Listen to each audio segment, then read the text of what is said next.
Alrighty, as usual, I will do a quick little recap to let you all know the bad, the good, and the ugly.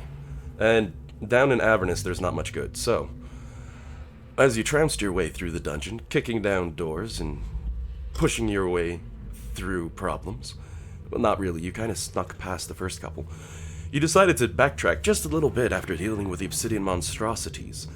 Sending your imp along the way, he found a horrendous monster that he ran away from, though it didn't seem to chase, which was a nice small blessing in disguise. The party moved on, and their blessings cut short as they ended up having to fight two undead beholderkin, monstrous creatures.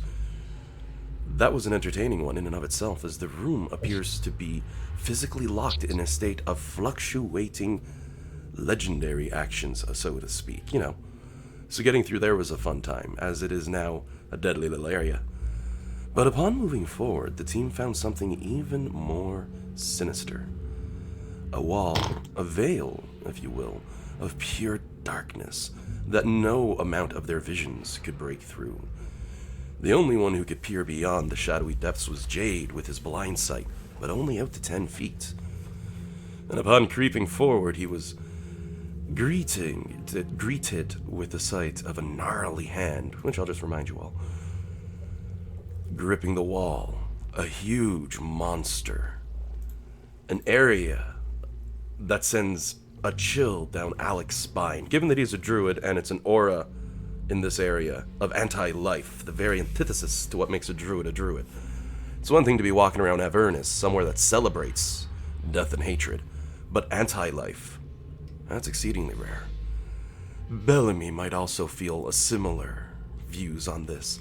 However, her character is considerably unique, so she might just be like, oh, screw this guy. No, I don't know.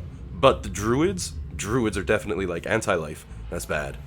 That's like a wizard seeing someone burn a spell book. And that's how they cast their spells. The worst part, that's how they cast their spells. You'd be like, this is blasphemy, this is wrong, why are you doing this? And they're like, this is how we cast spells. And with that being said, as Jade peered and he's like, this thing looks pretty big. It would be... Where is Kieran's character? Is he on the map? He's way back, yeah. Yeah, he was like... Yeah. Oh, I think we just had a DC on... not Jillian, on... No, wait. Did we get a DC? I heard a badunk. No. Someone left and came back. Yeah, mine cut out. Good. So long as you're back. We did ask Gargoth what we saw. Oh, right, almost forgot. That was the very last moments of the campaign from last week. He pretty much said, oh yeah, that thing's bad, it's scary, it's dangerous, look at it. The antithesis to life. It's very often I get, not very often I get to use the word antithesis, and it works so beautifully, so I'm using it. One time, way back, and this was like grade school, I said antithesis, and someone was like, haha, that's not how it's said. And I'm like, dude, I'm 12. Mind you, it was a little bit more angry, yelly, 12-year-old response, but essentially, dude, I'm 12. Oh, I know. Mm-hmm. I was a hot mess at that age. Oh my word, if any of us had our shit together at that age, I pat you on the back and say, good job. I didn't. I was just happy to get my Pokemon cards. Maybe Pokemon cards, might have been Magic cards by then, but I digress. Sadly, the next few moments in the campaign, because, as mentioned, Kieran is taking a slight hiatus, just a couple-week break, but he's not sure if he's continuing with the monk character, so... As Jade is peering through the darkness and he sees the claw, he's like, that ain't good. And the other very stealthy character, the monk, puts a hand on Jade's shoulder. He's like, no, bud, I've got this one. As he's standing beside Jade, and Jade's like, hey, wait, where'd you come from? He goes, what is back there anyway? He steps forward just a little bit towards the shadows. And that hand reaches through and out from the darkness it binds, and it grips his shoulder. Damokos looks angry for only a brief moment before the shadow itself moves, completely covering him. I just have to move my area of effect so you can all see that. It is the briefest of instants for Jade, as he feels game is- his friend. Sorry? I'm sorry, Alan. The game is still paused, though. Oh, yeah. Okay. Just as I'm backtracking and giving the info and the setup. No, that's totally fine. I just I wasn't sure if it affects the lighting at all. Admittedly, I probably would have forgotten.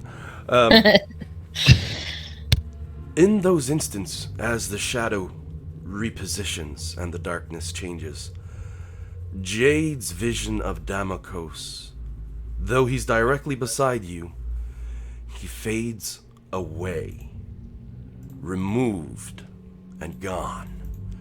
And what remains, crouched and creeped in the corner, as it slowly stands on two horrendous bipedal feet, is a demon of creeping shadows and darkness.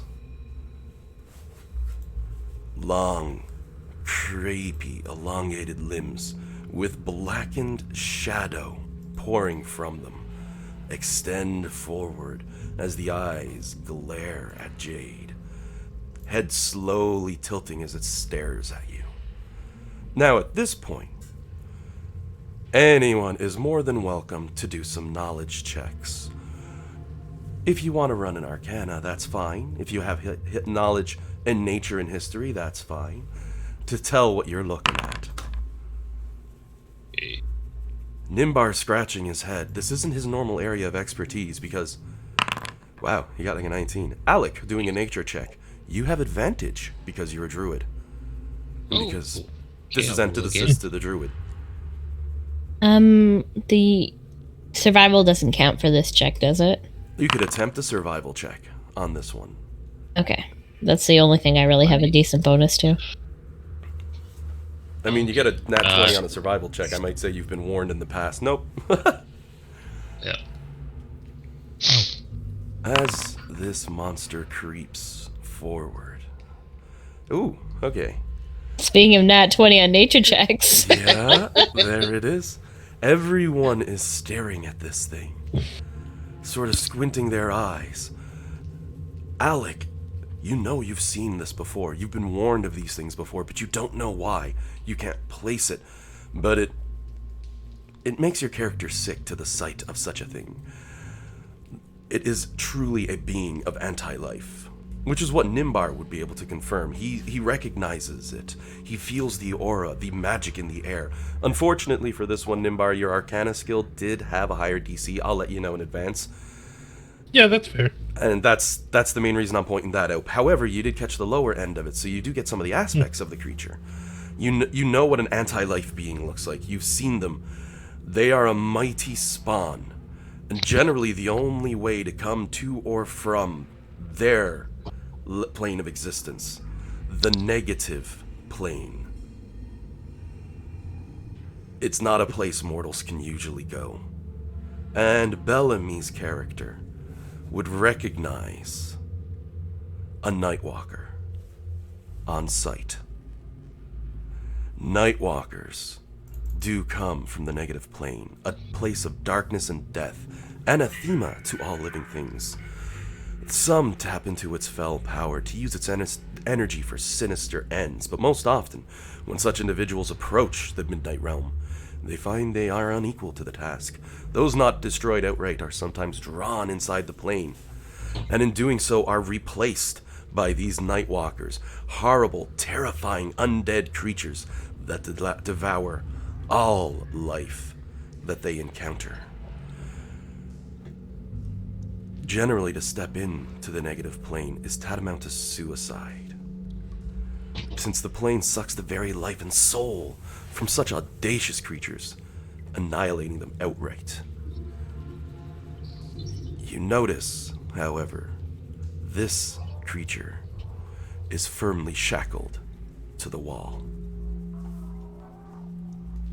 Though it glares and stares at the party and pulls against the chains crafted from infernal iron, it does not move.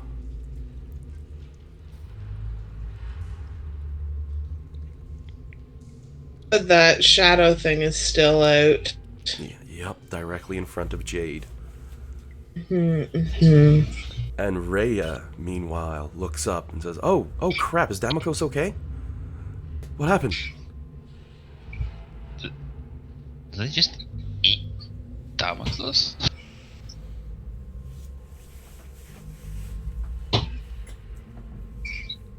Would I know what happened to him? Oh yeah, that description I gave was basically for the info of your character. Okay.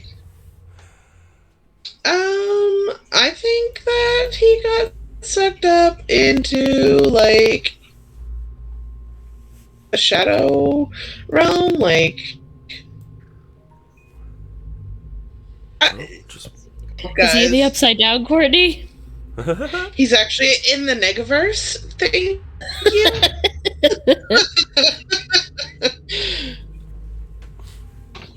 remember that I old don't Darkwing think Duck he's episode? well. The Negaverse. Loved it. Yeah. Flux will kind of look at the giant, scary creature and be like, "Hi." And it immediately pulls at the chains that bind at the wall, rattling behind the beast as it glares towards you. Courtney, your character Bellamy, would be able to confirm these creatures don't speak. Oh. And they are incredibly powerful in general. You notice as well, its feet are not touching the floor directly. It is floating, so it can clearly fly as well. Disgusting. The other thing about these creatures is usually when they leave the negative plane, a creature is sent in their place, and that creature cannot leave until this creature is sent back.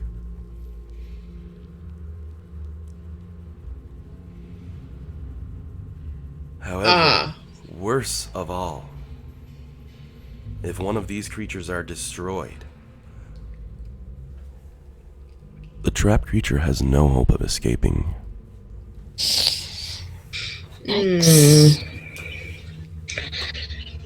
So, I'm just gonna go ahead and I'm gonna reward Bellamy with a point of inspiration for being lucky enough to get high enough on one of the checks that would give that piece of info. Sometimes I very rarely give inspiration for blind luck. For Nimbar, I give you a firm hug, man. You needed a 25. I'm so sorry. 1 point off. One point. I thought for sure your Arcana would get it and everybody else would flop out. That's how it almost always works, so...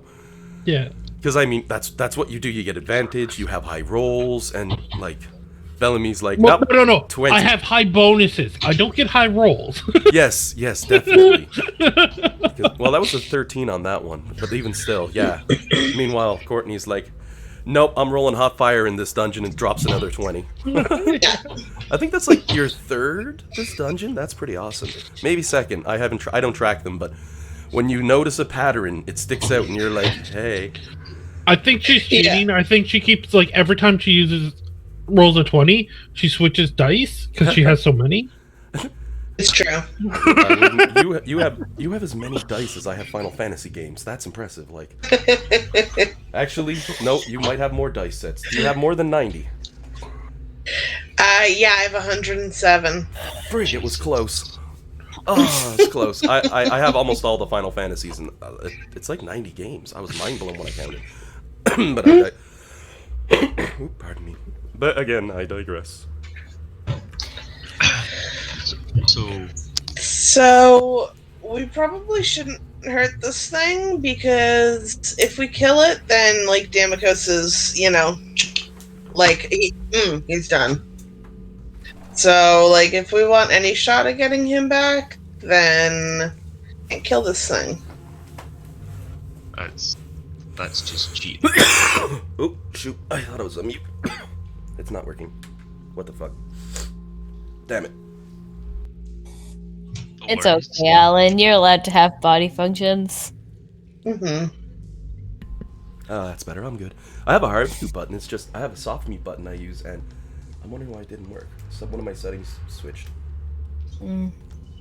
I I got this really cool control panel, a G13 by Logitech. I can program macros and shit into it, and I forgot to lock it in place. I'm good now. Now I can eat. Since the darkness claimed, like, Flux will kind of say this out loud to Bellamy, since she seems to know what's up. Since the darkness already sucked up Damokos, does that mean that we're safe to walk through? Like, how do we get past this? This of darkness is now blocking our path. And Rhea, she's going to give the food for thought. And this would be meta-knowledge. This would normally be meta-knowledge, but Bellamy would have this inclining as well. Whether or not he thinks it up or Rhea is just like, but didn't you say, this creature was already in this plane of existence before Damokos got poofed. Okay, so equal exchange. So now that... Wouldn't someone already have been traded to bring that to this plane of existence? I mean, that's kind of what I was thinking, but I didn't want to... Interesting little subpoint. Or maybe that darkness cloaked him in a partial realm of undead? Oh. See, all I'm doing is slapping you all with red herrings right now, so you know. Is that like a little pocket gateway into the whatever plane it comes from? Yeah, you've heard of doors to other dimensions. This is a window to another dimension. You just get to peek through. I know. We try and fling a rock through it, see if it hits the wall on the other side. Alex, solution for everything. So at this point, I'm going to cast Detect Magic as a ritual for 6 seconds. Yep. I'm using my class feature. Yep. Your Detect Magic quickly blinks on. What's the range of that? 30 feet. 30 feet. So I need to get a little closer. You casted it before you moved, and it takes you 6 seconds to move 30 feet, so... No, I'm being an arsehole. I wouldn't do that to you. I'd let you walk before using your class feature. I mean, I can walk afterwards, too, right? Like, there's nothing... It won't make too much of a difference. It gives me vision. Yep. Right? So, of course, as you can see, the whole room is filled with continual 1-foot stones. So you can't see anything past them, nor can you see through the sarcophagi. And true to its mystical, magical nature, you cannot see through this big black box of darkness. It, in fact, blocks your magical vision like metal. As you look at it, you see a large, glowing, white, solid wall, designed specifically so you cannot see through it. However, it does reek with a single school of magic. So, can I tell if the darkness itself is magic? It is. It is most certainly. It's reeking with magic. I'm just pulling up the school name so I don't mess up the name. Does anyone have It is light all cantrip? illusionary magic. Okay. Because if it's just a basic darkness spell, then it only blocks out non-magical light. So if someone's got the light cantrip, we can do a quick test. As we learned last night on Strahd. Yeah. Nice. Rhea holds up her shield. the light Fireball. cantrip. Sorry, I had to do a fireball joke. So Bellamy's got light cantrip at the good to go. You want me to shine a little light in there? Yeah. If it doesn't go through, then we're dealing with something a little bit more powerful than basic darkness. Oh, Bellamy.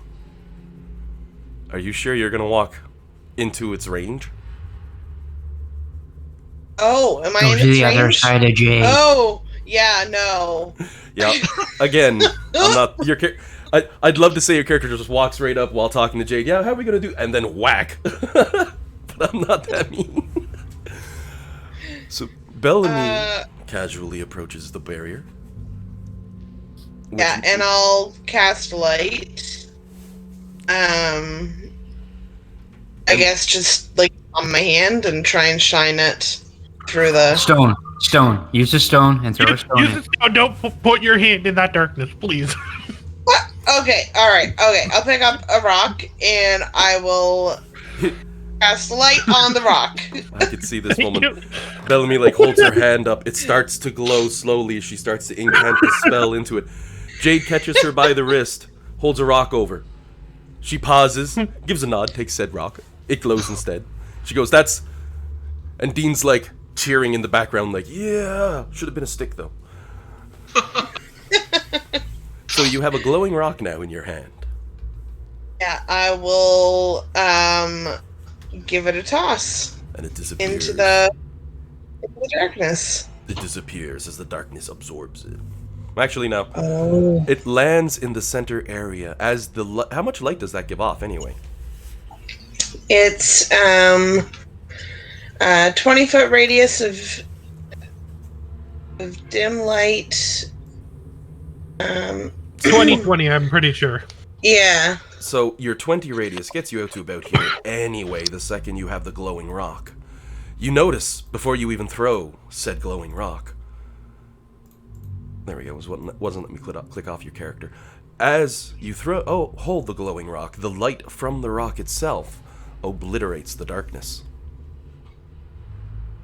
making this area completely normal to be seen. And unfortunately, Damokos nowhere to be seen. The creature, you can see its large, horrid eyes squinting as it leans back somewhat against the light. Though it's not retreating, you know, you are all quite familiar with stuff running away from you. Flux like sharpening her sword. Yep. But this thing is just not enjoying the light. So it's shooting you a glare, essentially. Like, hey, I'm sleeping, turn the lights off. However, the magical... I'm just gonna flip them off. He does have a fingers and a hand, and could return the gesture, but he doesn't seem to understand, head slowly tilting to one side. Even better. Well, at least we can see through it now. Should we throw a rock again? See what happens?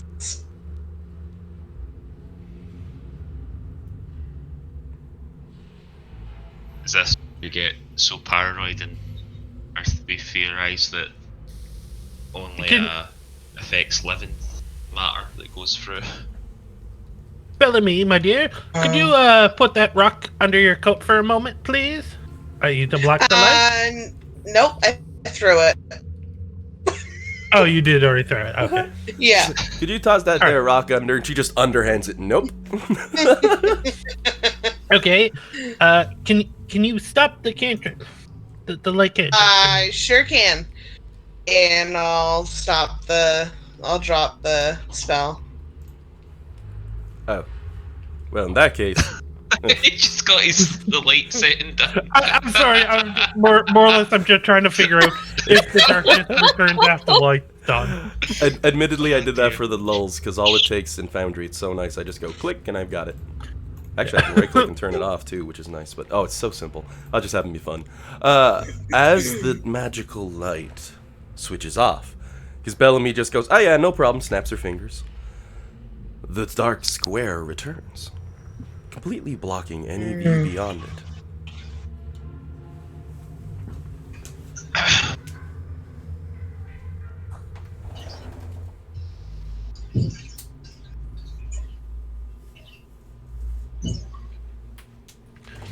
That's kind of what I was worried about. Was the light was just hiding the darkness, Mm.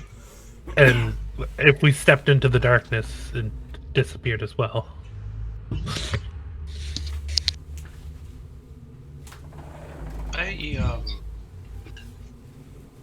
No, I wouldn't suggest that. I mean, you know, if we know that, like, Damokos is unaffected by if we kill this thing or not, we could always just kill it. He's chained up, like, he's, you know, if we wanted to.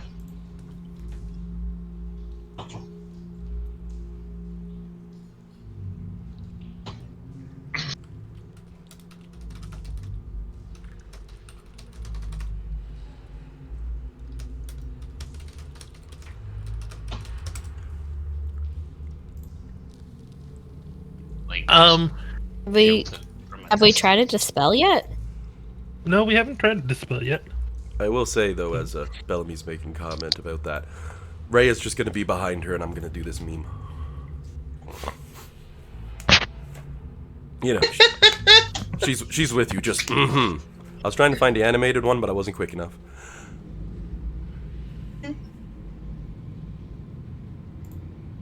Alright. Fire off a couple spells, see what happens. I'm gonna cast Dispel on the darkness. Ooh, good call. At what level? Level 3. Want me to roll? Nimbar holds up his hands, like Sorcerer Supreme style, as runes appear in the air around him, and he's like, I'm shutting this down. Twists them around, makes some words, casts a quick incantation, and surprisingly, the low-level magic is very, very easy to dispel, being little more, it appears, than a Cloak of Darkness. Ooh. That's what I thought. Nimbar's hands lowering down, he goes, yeah, right. Might even have that cool moment where he blows smoke off the top of his 2 fingers, you know? We'll go all out on this one. He just whooped his ass. No. Nimbar wouldn't do that. Nimbar's just a kind little old man in the corner. Exactly. I was just having my fun. He probably just read some paragraphs from his book. It disappeared. He closed the book like, oh, yes, wonderful. Very academic. Yes.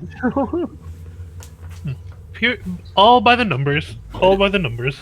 I just wanted to make a Marvel reference for fun. But your character, my attitude towards him is generally academic. Would be how his response to most situations is. Yeah, no. That and let the kids have their fun. He's old. Old soul. Yeah. Just a little. He's been around the block or two. And I will say, when you remove the darkness, the monster standing in the shadows with the infernal chains binding him to the wall, still there. Chains and all. Does not seem to have any effect on him. Did we want me to try to banish him? Yes.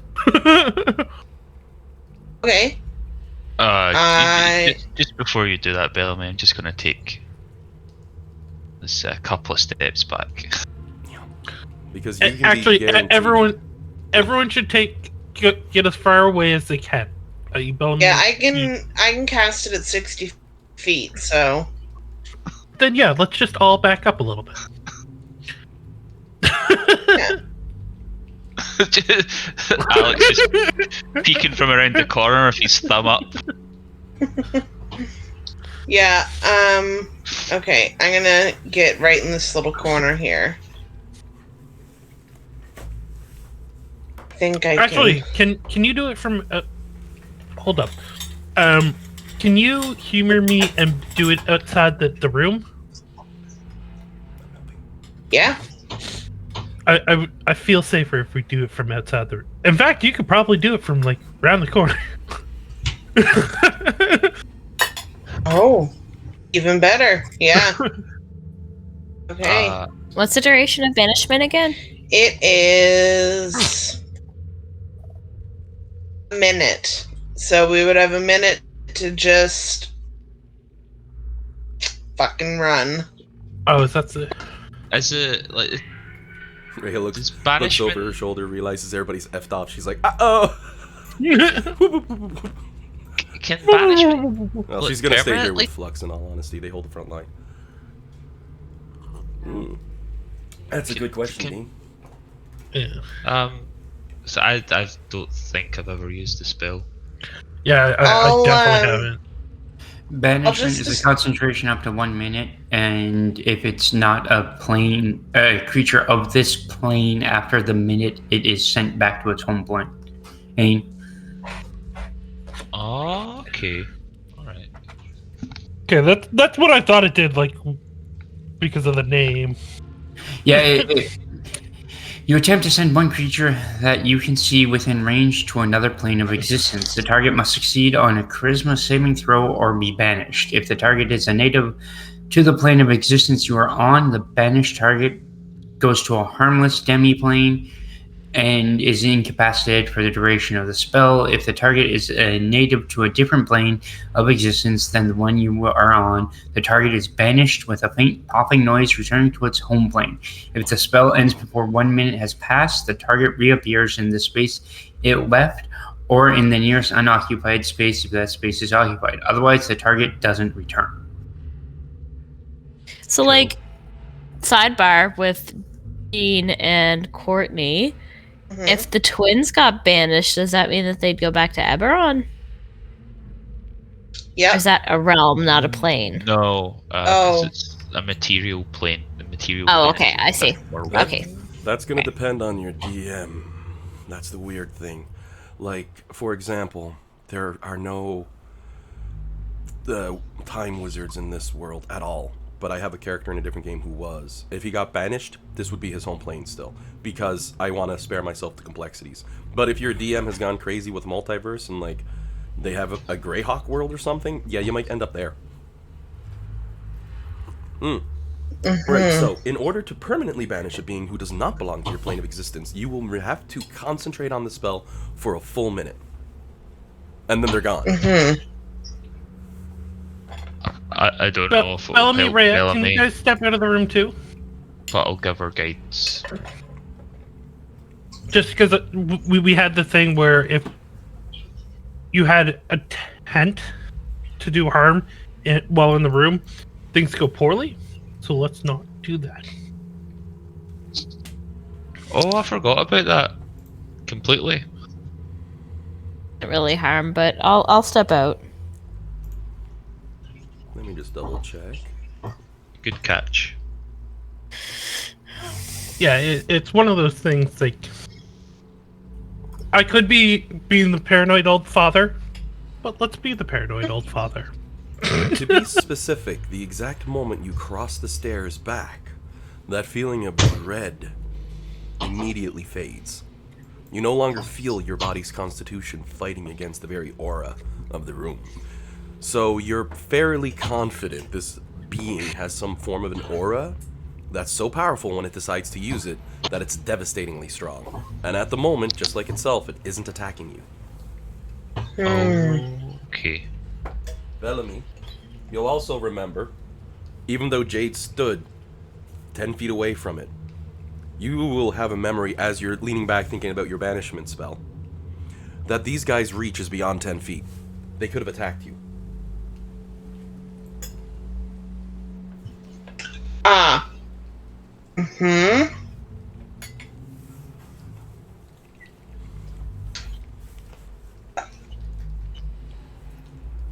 Fuck this thing. So much simpler when you can just punch it. It's true. Alright, should I do the banishment?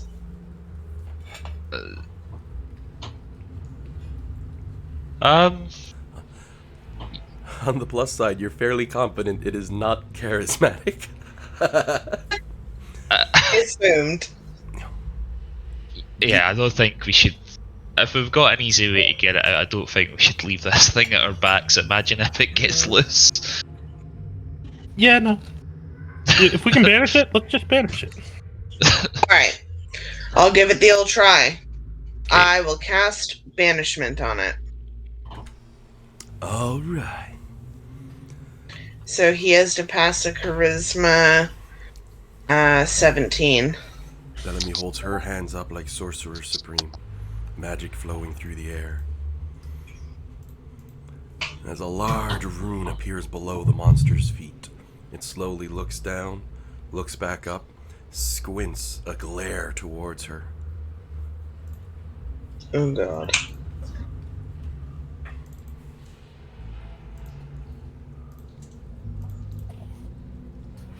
And then it pops, right? You hear a popping sound as it most certainly fails its check. Yes. Bellamy, Yes. however, you are now concentrating on the banishment spell as this happens. Roll a constitution set check. Or a con save. Constitution check, my god. Okie dokie. Alan, your 3.5 is showing. I know, right? Bellamy takes 1d6 points of damage, which I shall now roll. Okay. And I'll tell you why in just a moment. Oh, 66. That was not what I meant to roll. I'm sorry, you're not that dead. 2 points of damage as Okay. Bellamy feels the strain as she's trying to tear a being from this world to another. And you see suddenly it reappears, sledgehammering against the side wall, its body torn and damaged in the process. And you're still concentrating on the spell, which banishes it yet again as we enter a second turn. It reappears again in the room, roaring as it's sledgehammered against yet another wall. I'm going to roll its damage rolls here. For the first hit against it. Oh, no, that's not the Nightwalker.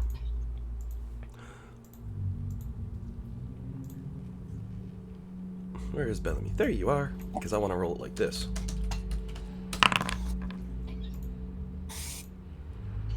As you slam it against the wall, you can see its body tearing apart. Every time you're trying to throw it out of this plane of existence, something's stopping you. But you're still tearing it apart. Everyone is allowed now to roll a perception check as Bellamy continues to do this. Bellamy, are you continuing to do this? Because it was 2 rounds, so... Yes. Without if shadow no of one's a telling doubt. me to stop. And again, as your banishment spell holds it strong, it tries to go, and it gets a charisma save again as it tries to hold on. Because you'll notice now it's no longer in the chains. You've freed it from the chains it was in. I'll give it a Tight. public roll, though, to Tight, give you an tight, idea. tight. Oh, look at that charisma check. You've all seen this sort of damage one time before. Jade, you get advantage on that roll. Oh, you already did. Never mind. Reliable talent.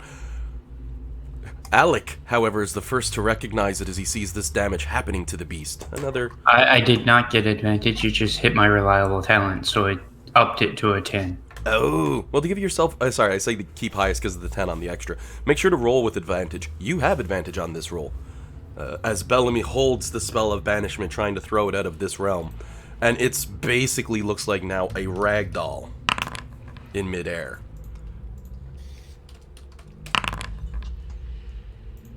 That's right, 12d12 damage every time. The creature whimpering as it's being torn apart. Next round? And you all recognize this. This damage, these tears, the broken pieces, is exactly what happened to Jade. Should I pick up Bellamy and run? I will say to the party. As you're entering what could be the creature's last rounds, as it is badly injured by whatever the hell's going on here. In the run of 3 or 4 rounds, Bellamy is just ragdolling him around. Bellamy, you're probably confused by the process as well, because you're repeatedly popping him out of this plane of existence, and it's not working.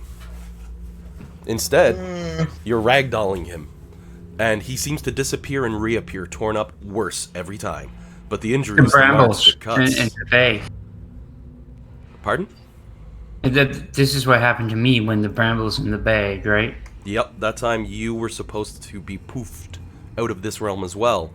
You were thrown and seriously injured. You received that high level of damage, the same small gash cuts all over your form, except on this beast now.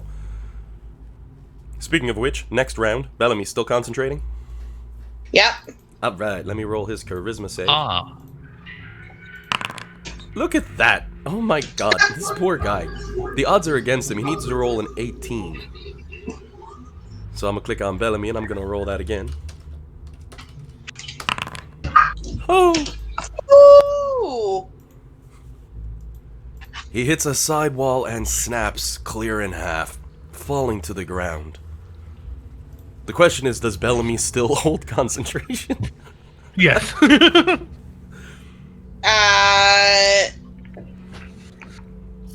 Okay.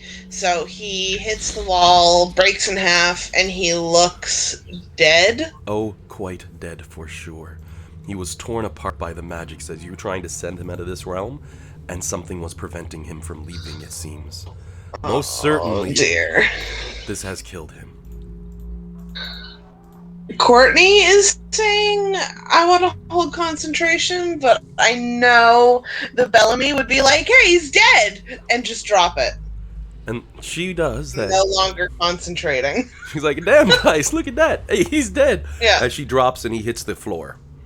The room splattered now, with his shadow-drenched blood darkened across the floor as it slowly bleeds out of him from the countless cuts and tears and breaks across his form.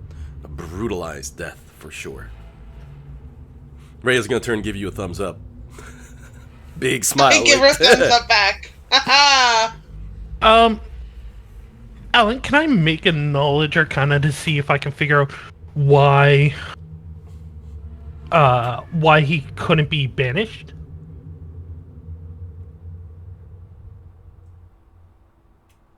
I'm going to say yes, you can do a knowledge arcana check to gain some insight on what's going on. I don't want to give you a straight yes on anything ever. Go ahead and roll your check and I can give you some info. Oh my god. I was going to ask if I could, because Alec would feel the need to ask about it as well. So I was going to see if I could give Nimbar guidance, but it's okay if it's too late. I'll allow it because I know you use guidance all the time. It's if there was a bard on the party, they'd be using their inspiration. A 21 for Nimbar. We do have a bard on the party, actually. Oh, you know what I mean. The way this dungeon's been going, no, you don't. You have a murder machine on the party, thank you. Yeah. My god. That's level 4 spell ever, by the way. With level 21, you can confirm now. You're like, we're with level 21. Jeez, no. No, John. You may not. Are you sure? Like, that sounds like a lot of fun, though. No. John is now level 21. With, You all heard it. It's recorded. With a 21 on your check, you can determine that they were unable to leave this plane of existence. And the process of trying to leave this plane of existence tore their body apart repeatedly.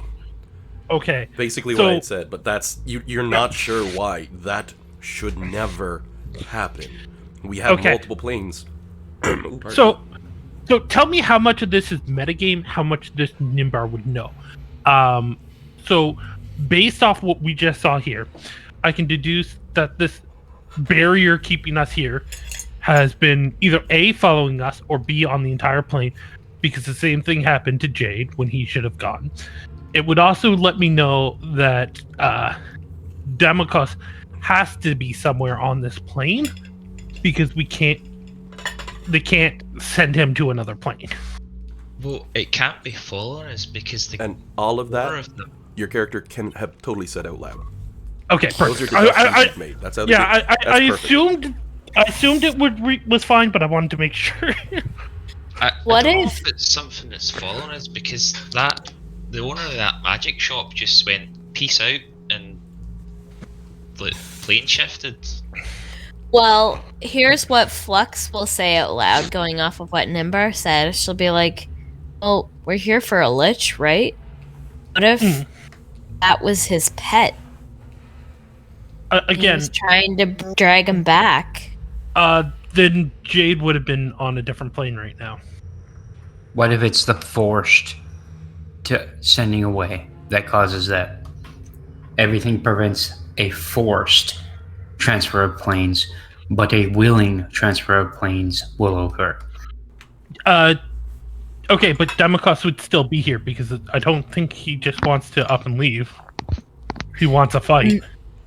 That Jillian wants to say, I don't look too closely at that because we know it's more of a convenience thing than anything. But I appreciate the fact that you're thinking of it. Definitely. In a I tip my hat at both Jillian and John for those observations, because yes, Kieran's character is presently in a state of flux. I had to do it once.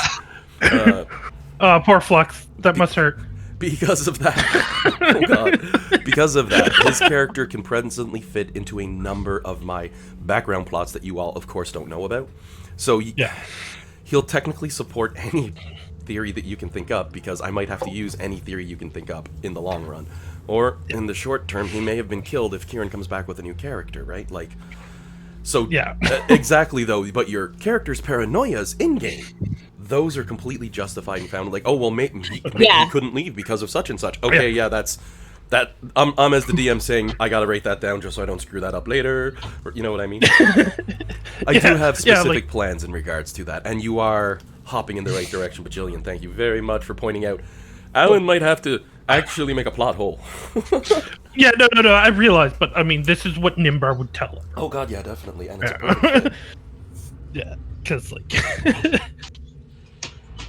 which the main reason I wanted to confirm Nimbar would do that is so we don't try to find a way to the negative plane to fucking rescue Amicus.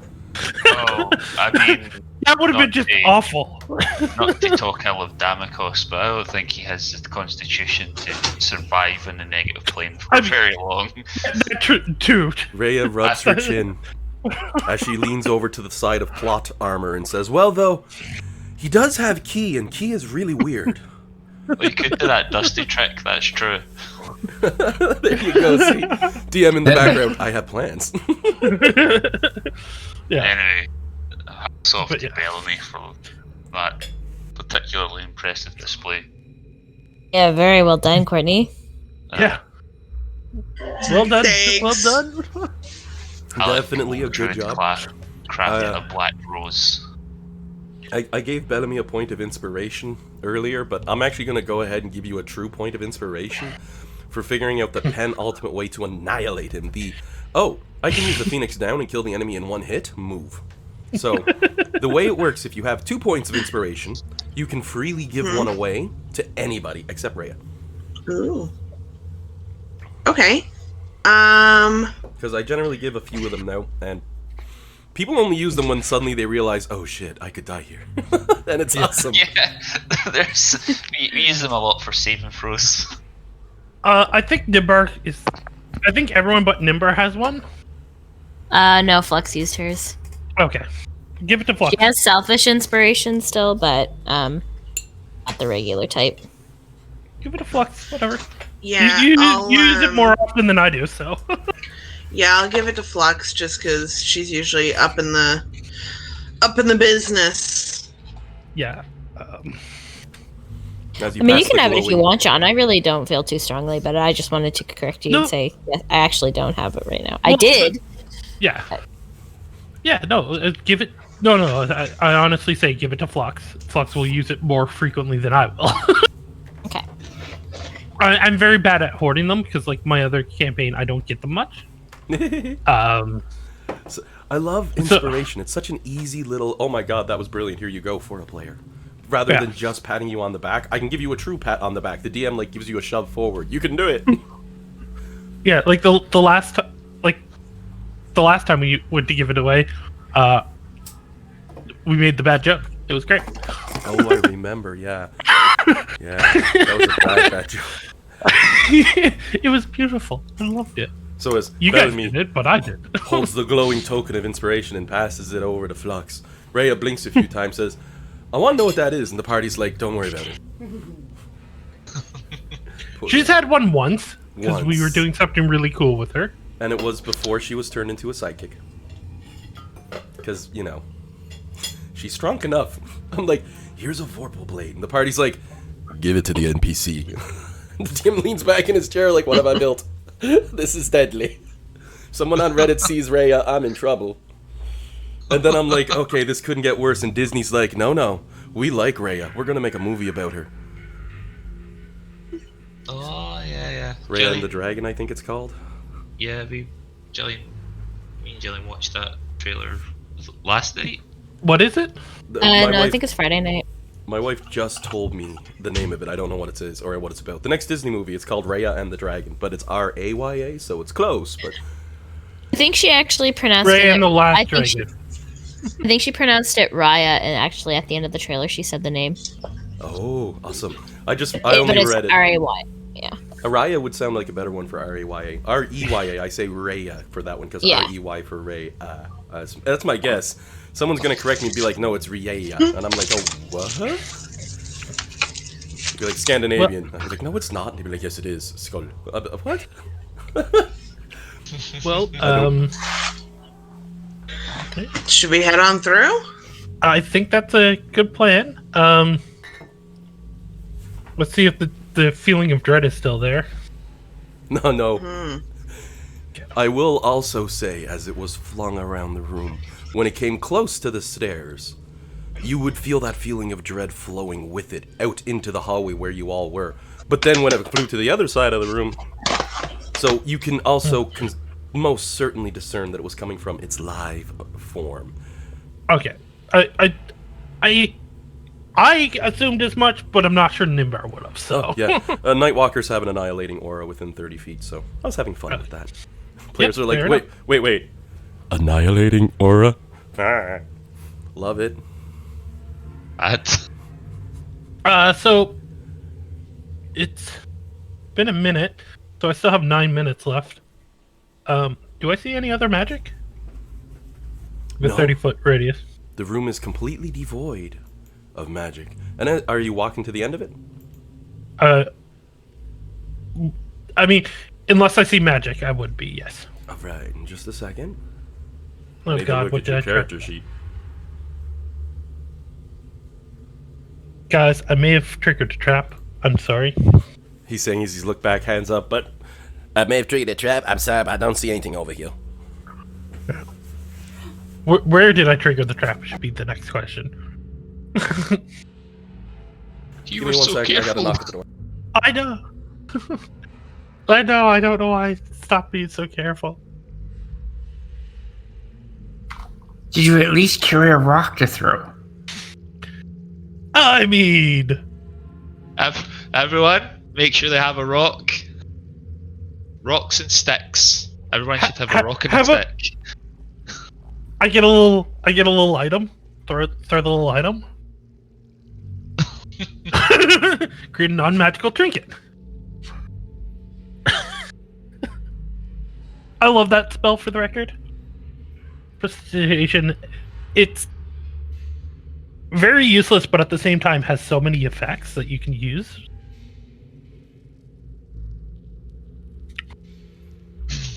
Yeah, I think when Kieran's had the sorcerer, the tyranny campaign, he used it to create fake cult icons for sneaking around. Ooh, sorry, I'm back. Sorry, you know how it is. I got a package at the door. Had to run up the stairs. Yeah. One of my campaigns, my DM was very prone to traps, and he had a hallway with a bunch. This isn't 3.5, so the spell was even more powerful back then. He had a bunch of arrow slits in it, so prestidigitation little items and put them in the arrow slit to ruin all his murder holes. Yeah, that sounds right. That's why you have arrow slits that open as they fire. That way the players can't see where they are. But I mean, you know me and my traps. Quite often they'll be set up and you'll be like, I got this counter for it, and then this happens. Damn it! Yeah, but you don't have a trap every 5 feet. Like my other DM was literally every 5 feet was a trap. It was problematic. Mad Maggie's trap box. That was I was gonna say. No. Like, again, it wasn't every 5 feet. Like, it was one, maybe to a room. Yeah. His was literally every 5 feet at one point. Like, well, if you're talking about the volume of space that my traps covered versus the volume of space that they did not cover, technically it'd be about every 5 feet, I think. So, I'm close. Especially that slime ball. It covered the entire stairs. That whole area was trapped, so that counts. But I know what you're getting at. You take a 5-foot step, the floor gives out. Another 5-foot step, a friggin' log falls down from the ceiling and belts you in the face. Another 5-foot step, the two walls start closing in. It's like, what the hell's up with this hallway? Yeah. It's just a mimic. That's what it is. One time I had players go inside of a mimic house. They didn't know But it at the apparently time. I triggered a trap somewhere. One went in, the rest of us went the other way. That's what your character's saying, apparently. Oh yeah, everybody got into the mimic house one way. Sandy just pointed out. Not me. I got in the other way. It's like, yeah, you hacked your way inside. I know. Just chop, chop, chop, chop, and dead. It's like, hey guys, like, what the hell? It's a mimic house. Oh, a mimic house? High level campaigns. So Nimbar's like, I think I might have triggered a trap. But I don't know. Nothing seems to be happening, however. You know, the most dangerous words a dungeon master can say. No, the scariest thing a dungeon master can do is just randomly start rolling dice. Yeah, you can't hear that when I do that, which is why I always have to do it like, so I'll go private roll and be like, oh yeah, I roll the dice here. Oh, the dice button doesn't work now in the chat box. I have to use the other one. Be like,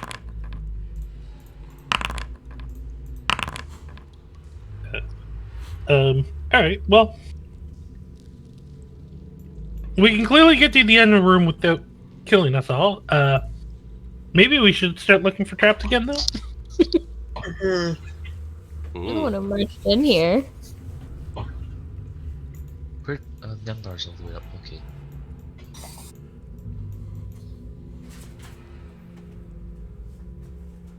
and as they're walking out of their rail, look back towards Bellamy, the other spellcaster, and be like, so, he says Damoko's probably still alive on this plane. You think he made it? I don't know. Bellamy giving the slow head shake like, mm-mm. Oh. Just to build the suspense. So then, as you all creep forward with Alec coming in next, as you come forward with your passive perception of 22 on Alec, as you get a plus 12 to the roll, as you're coming forward and he goes, I think I might have tripped a trap, Alec's head turns to the side, looking straight down this hallway, because you hear a soft thud on the wall. Jade. With Alec having discovered something, I mean, I say Jade next because it's either going to be you or probably Bellamy who's going to do some sneaky stuff now. I'd probably just look at the sound. It's probably enough for Jade to immediately start moving towards it.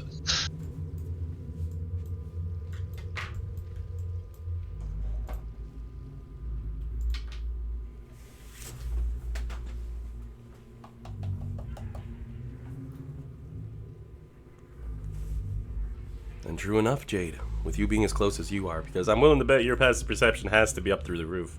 Oh no, it's a 22 on passive. Look at that. Every now and again, Well, you only too. 22. Oh, only. I say that because you see the rest of his stats. Yeah, no, I know. You think about that, and Bellamy has a plus 14 on her persuasion, which means her passive persuasion is 24. No wonder everybody in Avernus knows her and nobody's mad at her. She just walks up and like, how's it going? And pulls a beer out, and everyone's her best friend. So I'm actually going to send not Nimbar to kind of like scout a little bit ahead. As he rounds the corner, and I'll just save you the descriptions and steal not Nimbar myself, what he finds is a very large iron-barred double door. I will tell the rest of the party this. And I'll bring your not Nimbar back for you. Ooh, I generally don't run it through like that, because now you see the rocks. I was about to say, now I see rocks in there. Yep, it filled it in. I could re-hide the dungeon, but then you'd lose all your progress, and I like showing the progress. And I mean, at least it's only like rocks. Like, he didn't show me anything I wasn't supposed to see. Oh, exactly. You didn't cut down through this zone here, or this zone here, or the zone over here, or the one over here, or the one up in here, or the one over top here, or the one down here, or the I one love over how you here. pointed off the map. That's not off the map. You just can't see that. Shut up. Oh. Alrighty. So, hearing a thud from the end of the wall down this way, Jade, what do you do? Oh, Am I close to the wall? oh, from the from in here.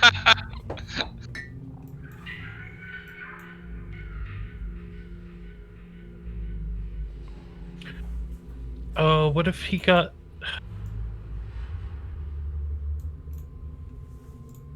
And I'm just gonna pull that Night Walker off the map. Don't want to leave his bloody body there for the rest of us.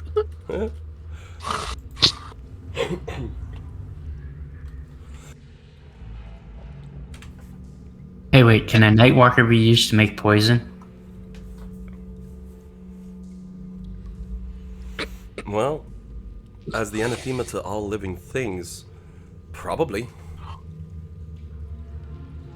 Time to go harvest some Nightwalker.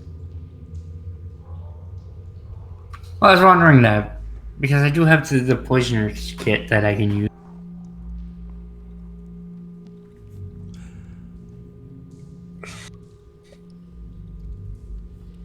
It just doesn't come up very often. That's all. Mm. Yeah. You would assume, being anathema to life. However, you didn't see any of its attacks, any of its powers, any of its abilities, and all you've got is Bellamy basically saying, "That thing's a walking nightmare. We know he's dead now." Like, essentially, that's what happened, and I completely applaud Bellamy for that.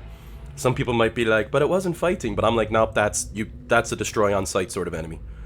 That's even better than fighting. Like, I'm very happy about that.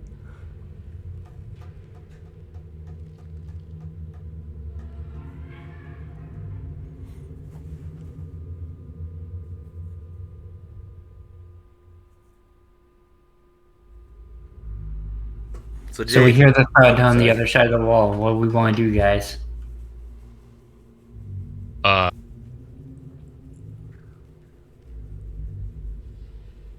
What was on the other side of the wall? Sorry, Jade.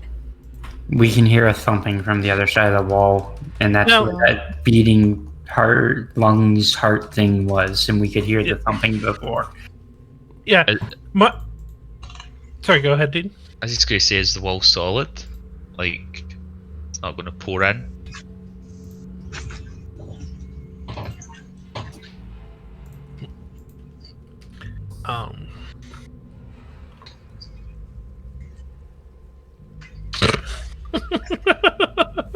Rhea's response.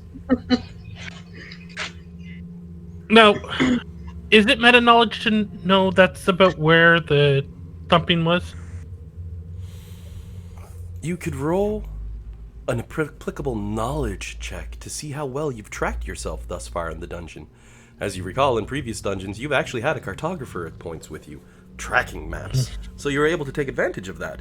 Now, as Jade's looking down that hall, does someone remember that exactly opposite of that was a room you avoided? Can I make a history check? You can attempt a history check. That's a little stretch on that history check, as it's for stuff in the past. but I'm technically, remembering the history of our steps. You could also use survive. Oh, Jesus, Nimbar. Jeez, bud, jeez. No. Survival's also an option. Hang on, I've got a background thing. I don't know if it applies. Ooh. For being a outlander. Yeah. Where is it? Like, Can I try a survival check? Oh yeah, anybody is more than welcome with a survival check. Basically, tracing your footsteps like we've walked about. Okay, I've got a feat called Wanderer, so it says I've got an excellent memory for maps and geography, and you can always recall the general layout of terrain, settlements, and other features around you. So, can find food and water, blah blah blah. That is actually quite perfect. That background feat and Bellamy getting a 21. As Jade looks down the hallway like, huh, there's something there. You feel a hand on either shoulder. Bellamy on one side, Alec on the other. Both their hands come down and they're like, that's the room we left at the start. That was thumping. And both your characters probably have a moment of looking at each other going, yeah, with the thumbs up like, oh, you know your stuff. Wonder Twin powers activate. Essentially. But it's nice that you have two characters able to confirm this definitively for Jade. Saying, yeah, beyond that wall, that thumping you hear, that's the first room that we avoided. Oh, excuse me guys, I'm getting a phone call. Oh yeah, sure thing. I think it's all up to Jade now anyway. He's gotta resist the feline urge. Because with your feline senses, all you have to do is go and look. You know there's something there.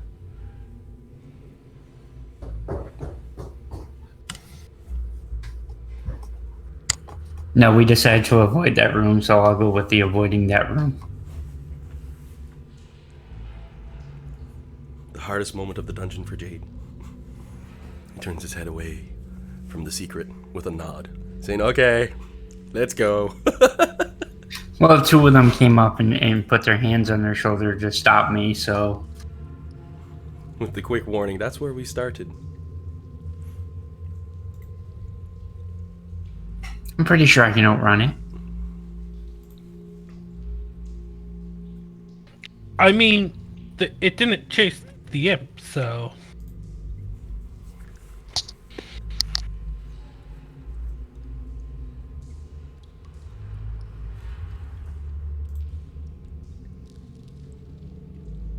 Besides, little Rhea there put a door in its way. Yep. Ran up, popped down a door, and left. Locked the door and then left.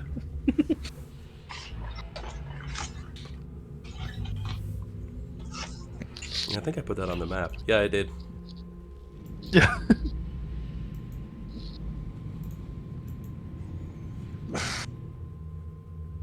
Yeah, I'm gonna start creeping towards leaving the room. Just be it's careful. Casual, quiet creep. And as mentioned, you've got a wraparound hallway that leads to a large double door. Oh, I definitely don't want to be first. I mean, Nimbar technically would be willing to go first, but I just feel like we don't No, want I'll Nimbar go. to go first.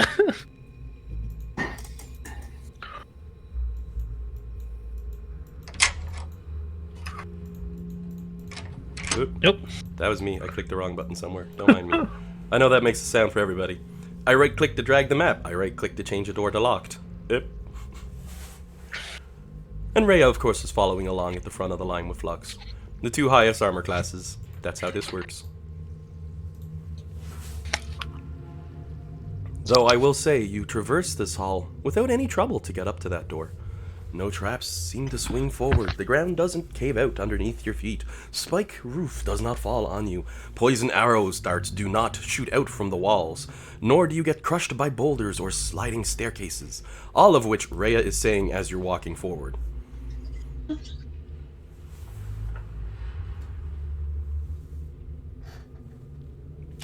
I'm back, guys. Welcome back.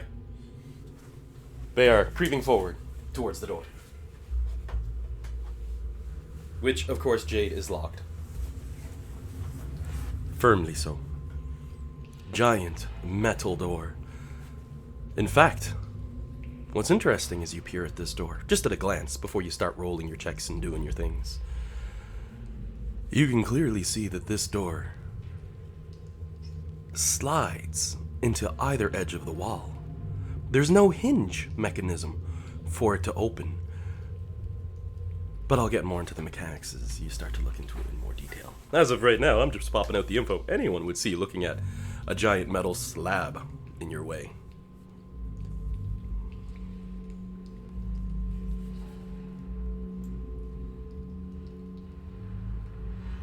About there. Close enough to the front that if something breaks out, blah blah blah, you know. High armor class, blah blah blah.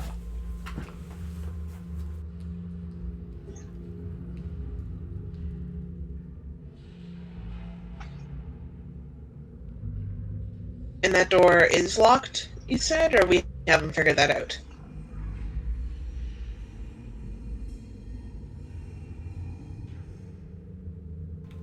Coffee wrong way. 1 sec.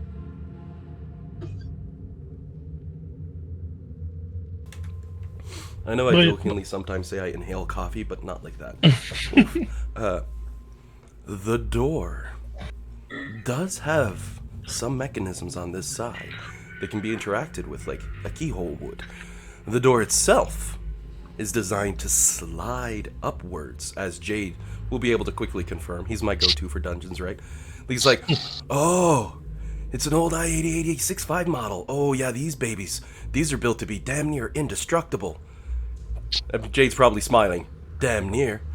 You know, right? Because Nimbar smiles at that. Yes. that's sort of joke. Indestructible. So it is a very, very hardy door, is the warning for Jade. One that slides up by design, but is most certainly almost always, without shadow of a doubt, locked. And I'm guessing Mage Hand, Wait, Chan, let's see if it opens. which would be, as you're saying, it's almost always certainly locked. Nimbar's just nodding, and then you're like, yes, it is locked. Just to save you all the time. Chan is a lovely spell. That being said, you also note that the door is completely untarnished without any trouble. Seems Nimbar's gonna start reading Detect Magic while you guys do your thing. Because it would have been 10 minutes. And Rhea holds a bottle of water over to Flux. She sort of looks at a sundial on her wrist and goes, "Can you believe we've been here like 12 hours? I love that game clock."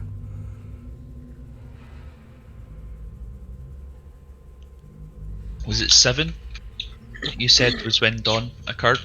Give or take, yeah. Well, it'd be about between 6 and 7 depending, but I'm going to say about 7 a.m. would be dawn when the time would register, since the sun doesn't move here at all, the 9 of them. So, you know. Okay, I'm just keeping an eye out for some magical items. Yes, that because we they all roll over in essentially 2 hours of game time. Mm.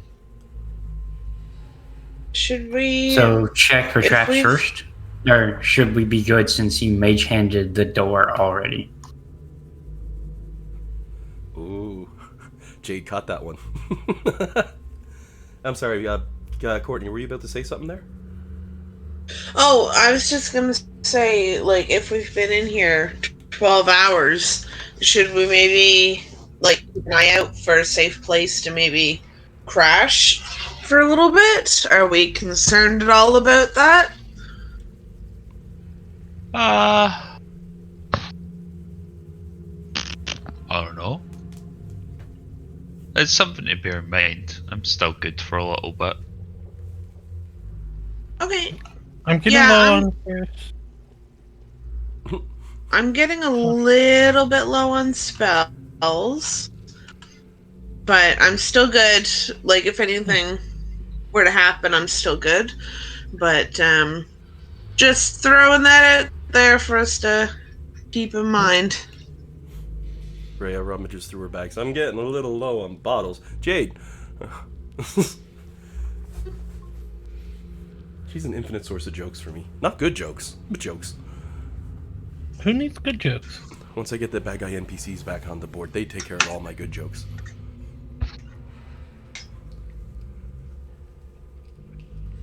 So, as Jade has made a note, since the hand attempted to open the door, it didn't open, so attempting to open the door just by opening doesn't seem to trigger any form of traps, so it may not be entirely trapped. Is Jade going to go and interact and examine this door?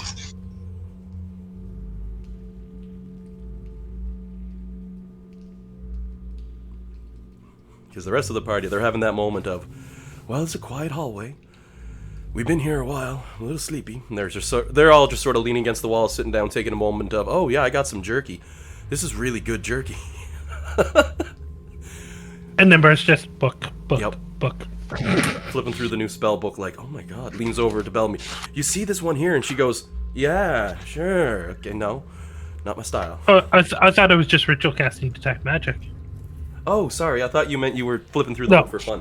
With Detect Magic up, you do not see any magic in the area, I will tell you that much. Alright.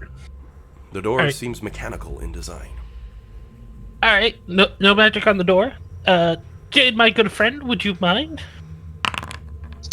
He's been waiting. That's a 40. Because it's not including the +5 for my Gloves of Theory.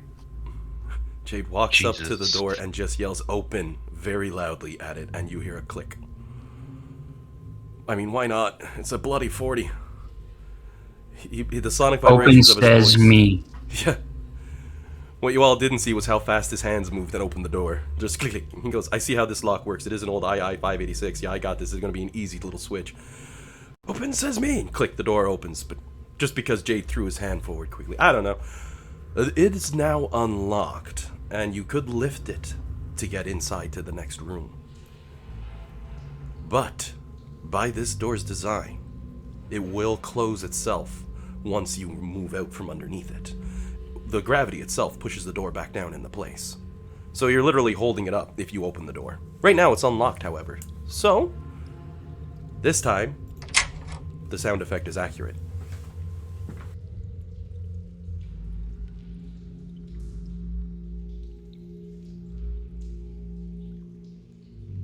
Does someone want to open it?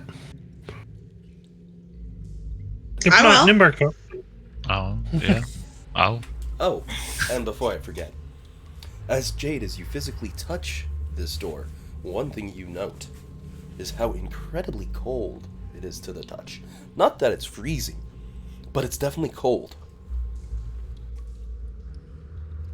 Fox will just be like, hang on a sec, and she'll just listen It's cold. against the door. Not that it helped me last night, but I'm gonna just see if I hear anything through the door. By all means, We went, perception check. we checked a door in the basement of a house, and it was soundproof, even though I rolled a natural 20 for 23 perception. I get really sad when a player rolls a nat 20 on something they can't do, but they don't know they can't do it. You're like, Yeah. you have to really level it out as, oh, you completely annihilated and you don't hear nothing. And then you walk in and you get jumped and you're like, what? And it's like, oh, you got tricked by magic. That's so unfair. You know, like I'm not. Yeah, I wasn't too hung up about it, but it's just give me flashbacks. it's like rolling a 1. It's like, ah, damn it, next. Now, as Flux pins an ear and listens, and you can feel how the door is cold to the touch, but you hear nothing on the other side. However, as you press against this door with one ear up, you also can feel just how dense this metal is. This door isn't just thick, it's feet thick. You're not sure It's how many. 2 C's thick. Very thick door. Even with your incredible strength, you think if it wasn't for mechanics, you probably couldn't lift something like this. Interesting. I mean, you would never dare say that out loud, because Flux strong. I don't know. She's not that proud. She got 22 nat strength. That's pretty good. You don't think Rhea could lift it? Her 20 is not good enough. I mean, I definitely could, Rhea, but I don't know if you could. She just freaking pouts. I'll get a book someday, and then you'll read it too. I promise you. I could not lift the door, but I'm sure I could open the door. He's like prepping up that magical laser power of destruction. Right? Looking at the door like, I wonder what it's made out of. It looks metal. There's no magic on it, so On this side. But that door is cold. DM's doing something on the other side for sure. Yeah. For sure.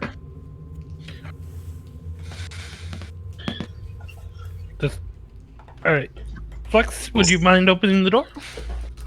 No, Bellamy can open it. I just wanted to see if I could Okay. hear anything first. Go ahead. You got this, Bellamy. All right. All right. What Very do nice. I have to As it roll feels something? Before down you, before, like as you're winding up, I lean over to Allie. Go give her a pat on the back for good luck. And I will say, for Got it. opening the door, for a door? you won't have to do anything for a check for opening the door. It's unlocked, it's Okay. ready, and thanks to the mechanics, it sort of lifts up like a garage door, you know what I mean? So, Okay. Bellamy could toss that up into the air, and if you want, all you have to do is click on the door icon, and it'll open the door. Oh, that's so much fun. I love it. Now you see all the fun Jade usually gets to have. Anything here? No magic appears in this room from what you can tell at all, Nimbar. Bellamy's holding the door up against the ceiling at this point. No magic in the room, from what you can tell from that distance, Nimbar. I'm going to be telling the others this, so. We don't have to worry about these Oops. things of armor animating. Oh, we'll get to that after Nimbar hits the I never full said room. that. I said. So once you Yeah. finally see the doors on the other side, your magical vision, you can tell, is blocked by the metal. Because on the other side of the room is a door just like the one behind you that Bellamy's holding up. But in this room, there is no magic at all. You find yourself 5 foot down in a trench, it would seem, with stairs leading up on either side to 4 very large suits of metal armor. So, I will say this. There is no magic in the room. I do not promise these aren't golems or some living creatures that will attack us. At a glance, they appear hollow. They seem jointed together for display purposes. Flux will take the rock that Alec told her to pick up earlier and toss it at one of this one right here. So Flux does a wind up, pulls back on her hand,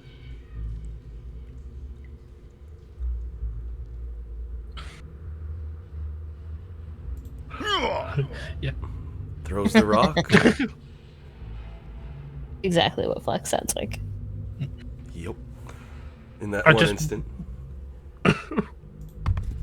And it just Yeah, falls but- to the ground harmlessly after tapping off the armor. Yeah, my thing is, Alec, just I wanna threw make- the Alec, I threw the rock. It's fine. I love how everyone's taken the rock lesson to heart. Next week will be sticks. What about So- mage hands? Do those count as rocks or sticks? Whatever, man. The mage hand's gonna go poke each of the statues. I could even see Alec with a big smile on his face. Oh, whatever, man. It is all good. Here you go. Flux will Alec, this one's just for him. Flux will pick up the rock and cross over here to the next part of the room.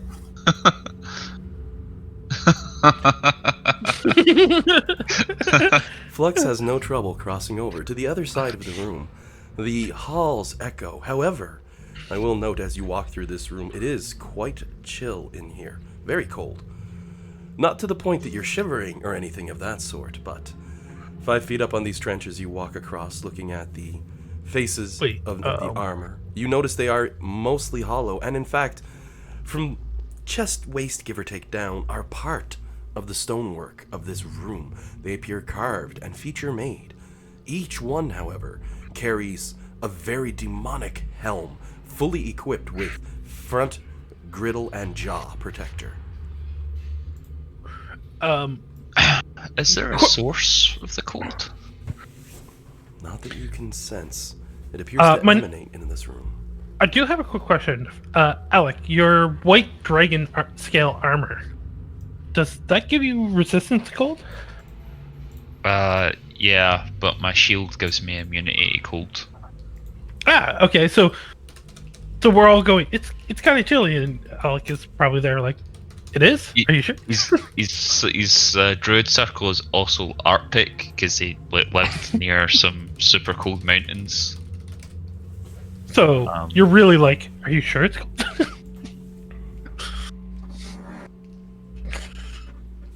He desperately wants to take off some layers. We're all like, kind of like bundling up a little bit, and Alec is like, oh my god, I'm sweating. Sorry, I just had to make the joke because I know you were wearing that armor. Yeah. So, I will say though, for Nimbar's magic vision, this door here is blocking it specifically. More so, even though it's made out of more than enough metal to do the job, you can't see past it. You can sense that that's been blocked. I'm going to mage hand to try and open the door. It only can lift 10 pounds, so I don't even know if it's physically capable of lifting the door. That's why I check. Okay. Is locked. It is locked. Rhea looks back, quotes Jade from earlier. Not trapped though.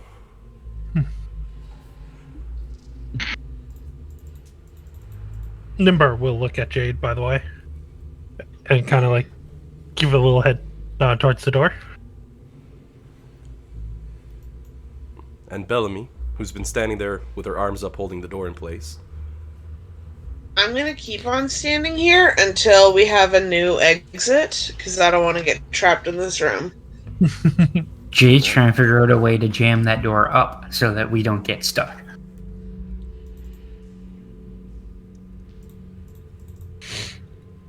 So then, as Actually, it's lift based off mechanics. Is there an opening for an object to go in place and like block it? Nope. The wall is incredibly smooth. You notice the grooves for where it lifts up goes in a number of feet, making this solid metal very, very well instilled on either side.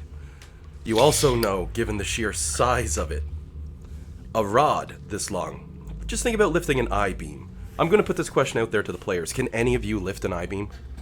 Players? You know. An I-beam? I don't. Oh, The metal I-beam used in Oh, construction. yeah. Yeah, I know what you mean now. This door is as wide as an I-beam and at least 10 feet tall, if not considerably taller than that, and Bellamy's holding it up with ease. So yes, Nimbar can and Jade can certainly assume that there are mechanics helping lift that door right now, otherwise it would be nigh impossible. Yeah. Flux has a crowbar. Can we put the crowbar in the track? Like, Flex is has there a a way to crowbar and 30 is strength. there a way to wedge it in there? I think that might be a little bit like, I don't know, putting a gate Well- in the middle of a field. There is stonework there. You could break it into the stonework for sure and wedge it underneath the door. I have a crowbar too. We could do it on both sides. I'm just reading through Major Image. Does that have any actual, like, tangible, like... No, that would If be I- an illusion. You could touch it and make it kind of go through it. It'd be about Okay, as okay. badass as that smoke screen I threw up earlier. Okay, Really good when used cleverly, I gotta say. Hey. Oh yeah, no, like Whole players hung up for illusions are like great. half an hour, like, okay, this thing's gonna kill us. Like, it's just darkness. I love it. I love it. Illusion magic is some of the best in the game. I mean, to be fair, I have the killed you with reason we magic were darkness. the Yeah. reason we were terrified is because it made one of our party members disappear. Yes, definitely. with shady magic, and as Nimbar said, he has to still be on this plane. So then, Bellamy holding up a door with crowbars ready to wedge it. What's the party thinking?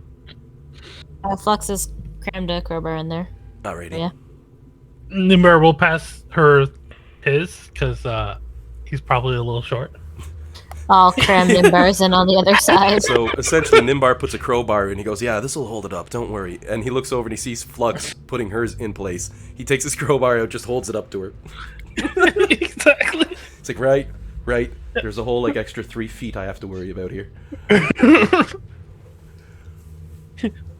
I then could I get- guess I'll... Get it stuck open so he can walk through. Everyone else is like, I can't fit. So then, I'll move through and let the door go down onto the crowbars. and it lowers and sits in place comfortably on top of them. Without much weight barreling down from the door, the crowbars have no trouble holding it open. Perfect. So, and as you are now all in this room and fairly comfortable, who wants to roll perception checks? I do. Hey! I got a 20. Looks like everyone's noticing, however.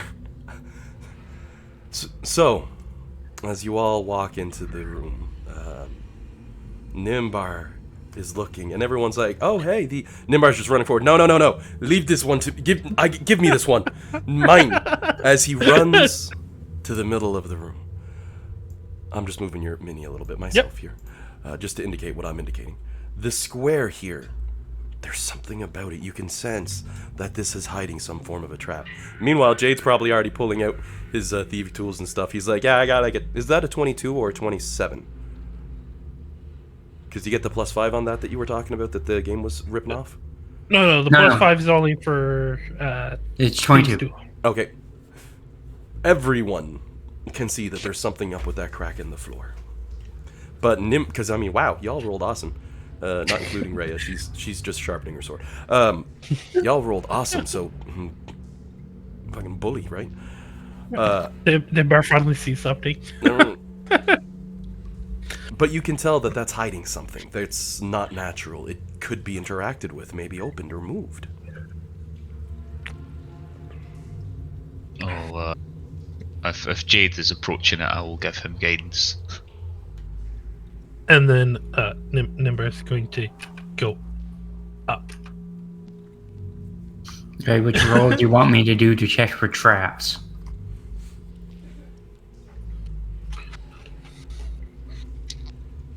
Keeping in mind that your sleight of hand is usually used to directly interact with something once you know what's going on. Your perception lets you find things out.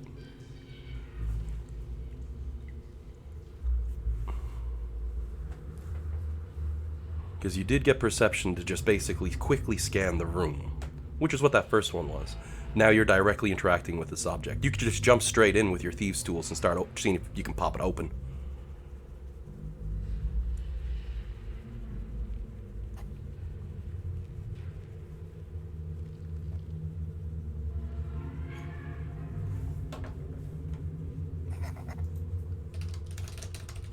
So you guys want me to just pop it open?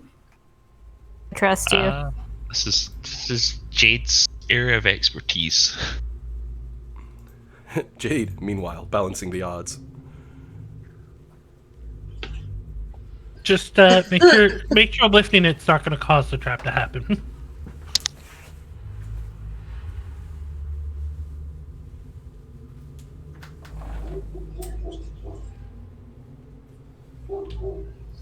That Kaya, Courtney. I was just about to say, can you guys hear my demon? Oh, cute puppy. It's the smallest little oof, oof in the background. Actually, it's quite large. She's actually above me and across the house. Oh, you're lucky.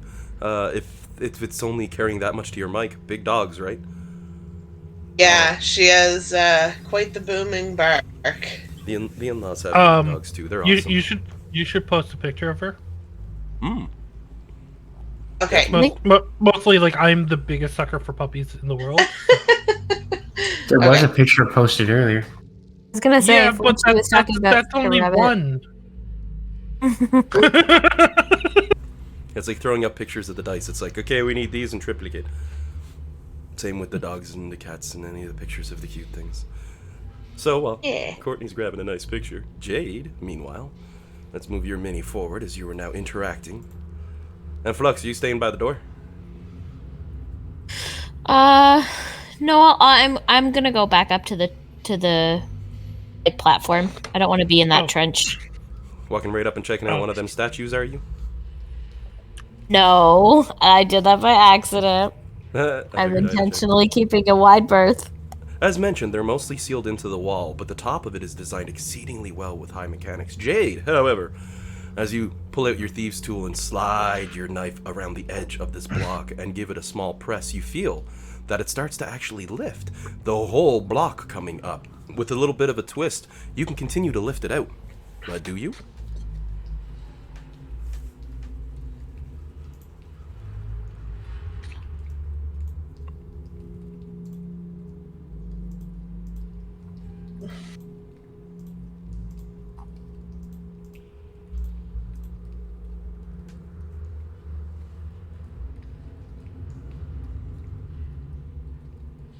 Aww.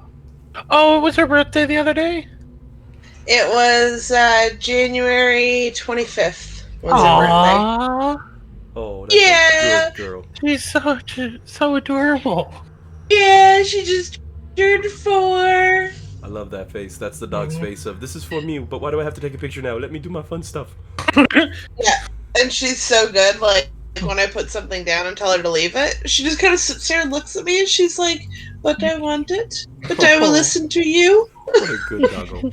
Oh, that's cute. Yeah, yeah. She got a Pink Floyd bandana for her birthday. Oh, yeah, that's what that was. I saw the last couple Yeah. letters. I'm like, I know that design, Pink Floyd. How did I not? Oh, that is Yeah. nice. That is So, awesome. I know I could pick out that it was Pink Floyd. I can't think right now of what Pink Floyd is. I think it's a music band. Yeah, Oh. Okay. it is. Oh dear. Man, we should open some doors for him as well, you know? Yeah. Does anybody know who we could call for some more cool bands from that era? It's like, I knew I this mean, one dude you might named- need to. You might need to guess who. Yeah, I'm not big on, like, music. To me is just background noise. I Oh, can't yeah. focus on it. It puts me to sleep. So I'm the flip. I'm a music junkie, so it's like, oh, let me get some Rolling Stones. Oh, hey God, I ain't got none. Red Hot Chili Peppers, they're pretty good too. Some old school I know rock. most of the names, but like, again, like Oh yeah. occasionally I won't think of it because, like, to me it's just it is what it is. Well, and that's the important thing. Music's there for you to enjoy. If you bob your head when it starts playing and like the music, there's nothing more to ask. I'll just fall asleep. That's why I was so happy to get my new headphones, because I listen to music all day while I work. So no headphones, no music, make Alan something. All right, so the thing is popping out. Don't mind if I do. Yes, I was I was gonna say that. I was gonna say don't. Yeah, thank you very much, Julian. Yeah, You're welcome. that's awesome. Okay, as John was about to jump us back onto track, Jade. Sorry, John. Oh, it was perfect. No. I'm jumping off of that and I'm going with it. Jade, have you made a decision as to what you're gonna do? You gonna pop the hatch up? Because it's freely hinged now. Like every time you push down slightly, it lifts and then drops back down, no problem. The whole solid column moving just as easy as the door.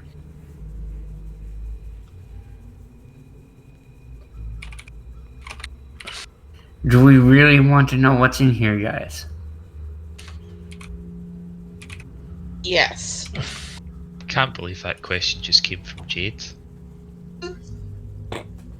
Something's telling me I don't want to open it. Alan. Alan's telling you. I'll trust your gut, Jade. So, Meanwhile, Alan's like, no, I'm not. Jade, don't tell him I PM'd you. Come on. well, I agree. Like, normally we don't want to open this. This feels like a really bad trap. I'm just wondering, could Jade like not open the trap? He has set off numerous traps before, just to find out what they do. Like,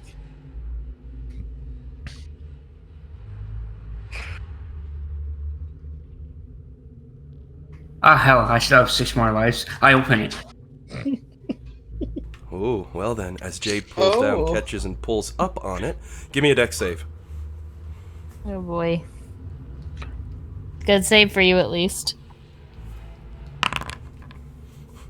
Jade manages to pull That is his a good hands save. back just in time. Because as he pulls it up to the apex, which comes up to almost his knees, quick and easy, it clicks and suddenly pulls itself back down hard and fast. He pulls his hands free just in time, looking at his fingers like, oh, almost lost the money makers in this dungeon, oh god. Because, you know. But then you've noticed the worst. As the door behind you suddenly burns through those 2 poor crowbars that had no chance in hell of holding a slab of metal up, bringing itself slamming down into the ground. And I'm saying that in slow in case somebody's doing some crazy crap while I'm doing that. Otherwise, the door quickly seals itself. Can Flux sure. get to it and catch it? You can. You're gonna try an athletics check on it? Yeah, I'll try. Alright, hope for a 20, because otherwise, it Oh, doesn't get boy. much heavier. And you have a... You're gonna need both hands for this, keep in mind. Because I know you got that magic hammer. Can I was gonna say I'll slap you with some guidance, but So you get guidance on top of that. Would I have enough time to cast a spell? It's basically one turn. You can all do something. So Flux is sitting on a 30 on her athletics. Very nice, by the way, on those rolls. And that is with that's at strength 25, not at 29. Yep. Because the that hammer's being not. said, I feel like you should be bigger for this.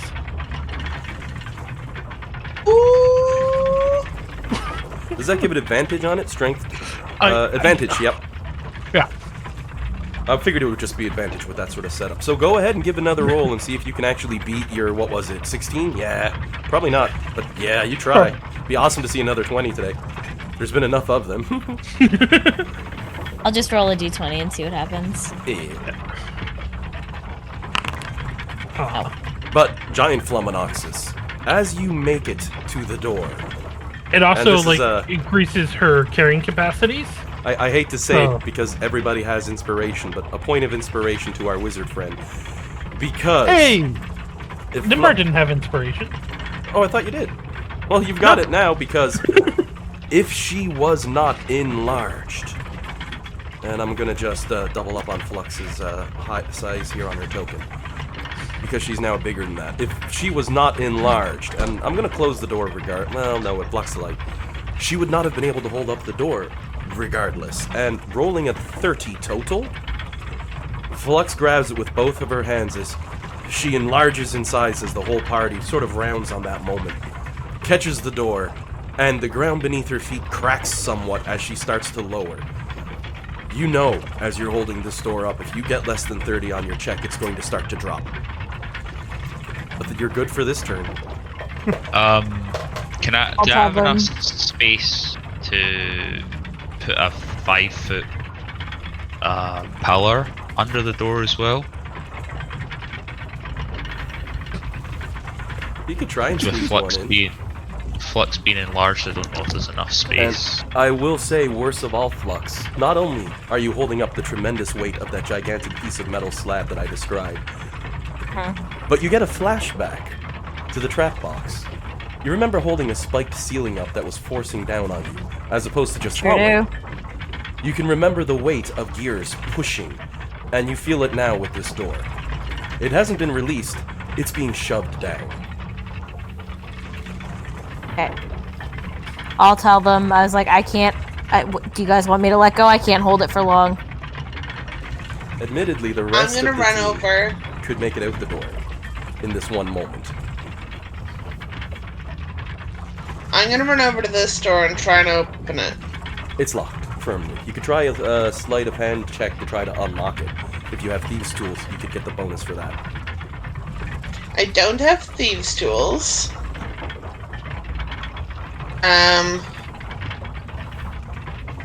Jade, do you want to try to unlock this door?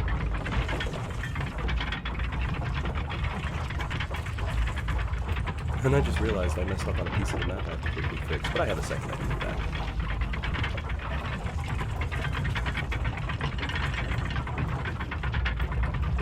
Give me just a moment. I'm looking something up. He's like, plotting, please wait.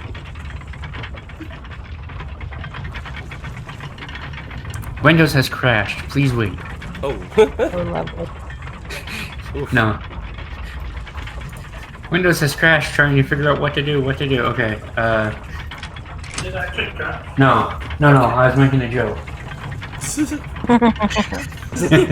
John's like, I can help. It's like, no, man. No. It's that's my roommate's PC. Oh, I I know, don't man. want to hear it crashed. I can Had to make completely sure. understand. You should have said Firefox has crashed, because, you know, Jade's close to that meme. That could have worked. Yeah. I'm not casting it just now, just throwing the description up to see if you think it would help, because I could get one under the door and still leave a 5-foot gap for us to get out and help Flux hold it, and I could place the others like at the corners of the room in case the ceiling starts to come down. Oh, you've already cast the spell, though. You gave her, oh wait, didn't you? I thought you did. No, you only gave That was guidance. bar. You did your guidance, which is bonus, isn't it? No, I didn't give anyone already guidance. gave Oh, guidance. you gave Telling guidance. me. Yes, right. Yeah. Shoot, yeah, so you haven't done anything. I'm just watching the action economy, don't mind me. So yes, you can totally try bones of the earth. 6 pillars of stone burst from places on the ground you can see within range. Stone's close enough as pillars come up, sledgehammering against the wall.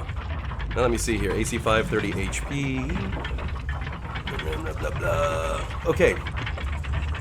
That'll be enough, Flux, to give you a +5 on your next athletics check, but they will crumble to dust immediately because you can already see them buckling under the sudden weight and pressure of this horrendous door above your head. Okay. So next time you've got to roll. And Okay, I'm just going +5. to go ahead and mark characters with a little ZZZ if you've done something this turn, so I know. I'll take them off for next turn. Normally we have initiative, but you know how I am with this stuff. It doesn't mean you're dry, it just means you've done your big thing. Like Nimbar, you just used your action as well for casting your Marge Reduce, right? So Yeah. Bellamy is going to attempt the door. Which is where I realized I made a slight botch, but I fixed it. Well, I asked if Jade wanted to come over and try the door, and he said he was just looking something up. Perfect. Yes, I do remember you even saying that. I just got sidetracked, and even with the coffee, I'm not. You ever get one of It's them okay, days it's your brain's alright. like, You "Fuck, got a lot on your mind, Alan. It's fine. I'm doing my best Oh, to try to kill you. I really am. I swear. I do want to confirm. I would have seen the back of the door, like the little door that's trying to close in. Uh-huh. There is Either no of them. magic on either side, correct? Either side of the back of the door. The back of this Perfect. door has the same effect as that door. You can't see beyond it. On this side of the door you could, but not on that side of the door. Yeah, but the big thing is that means I can disintegrate it if it comes to that. Mm-mm. That was what I was checking. I just wanted to make sure we do have an escape if needed. Depends how much HP the door has. So we got Jade I mean, and Bella. true, but Jade, you can get that. You can GTFO. Or you can unlock the door.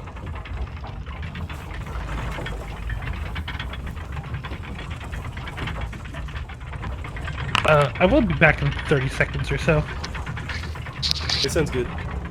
So Jade's gonna rush the door. And with the 31, you have no trouble unlocking the door on this side.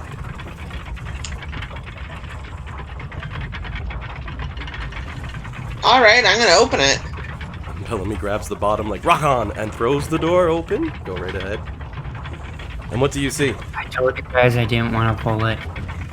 Nothing. Another door. Yeah, a second door.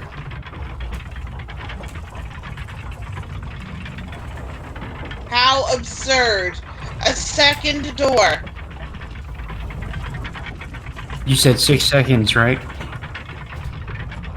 Doors are We had 6 seconds worth of interaction before the door. She had to roll again. So 1 round. Essentially, yeah. And that's, you've used your main action, so I'm just gonna mark you. I'm gonna Bellamy- bonus action pick that lock. Give it a shot. As you attempt to unlock the second iron metallic slab. Oh no, as your hands search across the door and you scatter. You can't find a block to pick. Your sleight of hand skill check fails, as you're unable to pick this door. It seems sealed in place. However, I will say, at the bottom, there's always the usual sort of door gap, so you can always try to wedge something and lift it up. But, as you look over your shoulder and see a giant Fluminoxus with, like, the anime X on the side of her head for the veins popping out from the sheer level of strength she's using to not get crushed, it might be hard. Yeah, when I said earlier, oh shoot, I messed up on the map that was because I forgot to actually put the second door lighting effect on the map there, and I just had to quickly do it while Bellamy was working on the door. But I did not, and you'll see this on the recording, I did not add in a second door at the last second to be an arsehole. That's been there since day one. This is actually someone else's map. I found a beautiful one. It was like, I'm gonna build this specific map with this specific room, and I googled and I found it in like the 4th result, and I was like, whoever made this map, you're my hero. It's exactly what I wanted. Never did I know I needed something so badly until I had it. Like a second door. Haha. I just love like like 2 doors to stop that disintegration. 2 doors to stop disintegrating. I think- I will say for We should just Nimbar. let that door close. As Nimbar is staring as well, I will say for the new door you see, also has the same blockages for magic on there. How high is the ceiling, Alan? The ceiling is 30 feet high in this room. And slightly, very slightly arched, making it an extra 5 foot in the middle. The edge is away from the middle, and I'm going to say the middle would be this zone here. You know what? Oh wait, wrong tool. Be this sort of zone here. Like this area would be the middle of it, all Yeah. the way up to the top. Curves in that direction. Why would I need to go such detail with the ceiling? So then, what we have left is Bellamy with a major action that you can do, because you basically opened a door. You can do that as part of your movement action, interacting with an object. You can do that once freebie for a turn. So technically, before Flux has to run again or roll again to see if she can hold, All you need to do is, all you need to do. You are capable of doing whatever you might please. Sorry, to be fair, did she not cast guidance? Oh shoot, yes. It did. She did. Yeah. Yeah, sorry. My bad. Raya is going to do the only thing she could do, and I'm just going to pull these off of everyone's characters now because you're getting your turns back in a second. Of course, I put 2 on Alec instead. Guidance is Alex's thing. Usually. yeah, no, that's what I mean. Like, he Yeah. would have put it on you guys. Raya runs out the door. Right in between Flux's, like, just dive bombs outside. Then immediately spins around and puts her hands under the door, lifting up with Flux. Athletics is like one of her trained skills. She gets a good one on this, so let's give her a public roll on that one. She gets a 17. This will give Flux a further +1, so you get +6 on top of your normal roll this turn. So go ahead and give it a roll if you're still going to hold that door up.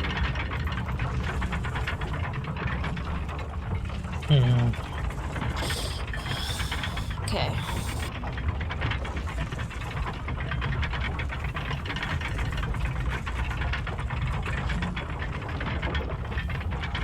I think it's +12. Yep. I would have had Rhea on the same side as the door as you, but she can't occupy the same space as another character, so this was logically the only way she could help. Is it? I always ask this, and I'm sorry for people who are sick of hearing it, but is it /R or R/? /R. /R. Perfect. And Courtney's on a quick be right back. And Jillian, how dare you not remember every single details of everything? How dare you? So Flux is able to hold the door up for another round. She'll be like, "What are we doing?" Guys, I can disintegrate one door. Which door do we want? Do we think that the gears would be able to push the door up or only push it down? Oh, they were definitely assisting you with lifting the door. Like a garage door, you know, all the extra springs and cogs reduces the weight as they lift with you. So it's logical to assume they could probably force them up. If the gravity was reversed, would it be easier to keep them down than hold them up? Ooh. Are we changing gravity? As of right now, can. Flux can confirm, however, that she is being crushed by the door. It's being pushed down at her. She's not just holding it up. Locking in place would be easy. It'd be lower checks. Because she just has to pull an atlas and stand there, but the door is pushing down on her, so... Okay, But everyone, given the weight of the doors... if everyone wants me to do it, you need to hold on to something.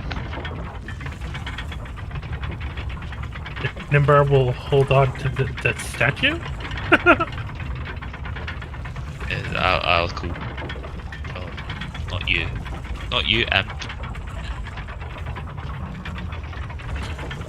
I'll go brace against the wall and see what everyone else is doing. Even if the gravity is reversed, it's not going to change his Flux's situation much. As far as her positioning is considered, if nothing happens to the wall, she's going to be pulling up with her hands and pushing down with her feet. She's wedged upside down at that point. Be a little awkward, though. But technically, you won't have to worry about falling, you or Rhea. Holding on to the door is holding on, so, you know, if something crazy is going down here. And Do fucking creatures get affected by that? Well, I don't know if it'll help. Like, my theory was that it's usually generally harder to hold something up than it is down because you get gravity working against you. So if I flip it round, it might make it easier to push the doors down and get out that way. But I'm not sure, so it's up to you guys if I do it. Because I can affect 50 feet. Well, so I can get both doors. Tell you what, it's a little after 12 and Courtney had to step out. So why don't we take a quick break and come back? And we can come back in... Oh, I think I just saw her on mute. That you there? I'm here. Ah, perfect. All right, so we'll get through this small spot. Alex saying he's going to be casting something to reverse the gravity. He's like, everybody cool with that? And everyone's kind of holding on to their butts at the moment. Ooh, okay. Of course, Go grab Bellamy. onto Ooh, something. that sounds fun. Go grab onto something, please. Okay. So I'm will gonna say- go. This front door that you and Jade are at, you're holding it up at the moment. Not like Flux is holding it up, but the second you walk away, it's closing. Oh, okay. Then I will stay here. Are we sure Flux is capable of holding the door? Like, if it wasn't for the fact that it was pushing on her, she would be able to... Are we confident that she'd be able to hold it up? I think between her and Rhea. Flux looks offended. No. Simple question. Because I have a solution. Okay. Instead of blowing the anti-magic... Because she can just dimension door with the door, and then just drop the door somewhere.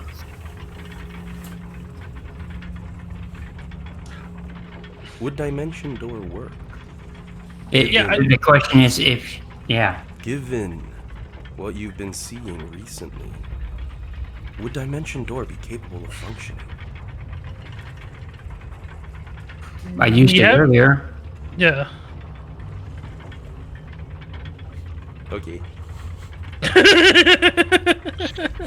DM just sitting there with a smile on his face. Okay. I can only be so creepy. Yeah. But can she take a door with her randomly? Up to the amount she can take it up to the amount she can carry. So the question is, can she carry the door? But Without- the door is technically attached to the wall, right? So I don't How think am the I- magic. How am I casting it anyway? Cave of the Mountain back hits after 7, so the dawn has hit, so it has recharged. Oh, that reminds You me. gave it to me? I forgot. No, I have it, but I have my action, so I can run over and put it on you, and then you can cast it, because it does not require attunement. Okay. And I've just stopped the game clock. I'll move it forward in increments now of seconds. Because we were at past 7, I believe, when this started, because it's 7:35 and the game clock's about twice as fast as real life, so... Oh, okay. I mean, let's try it. Like that's the worst. Best case scenario worked. Worst case scenario, I have to disintegrate a door.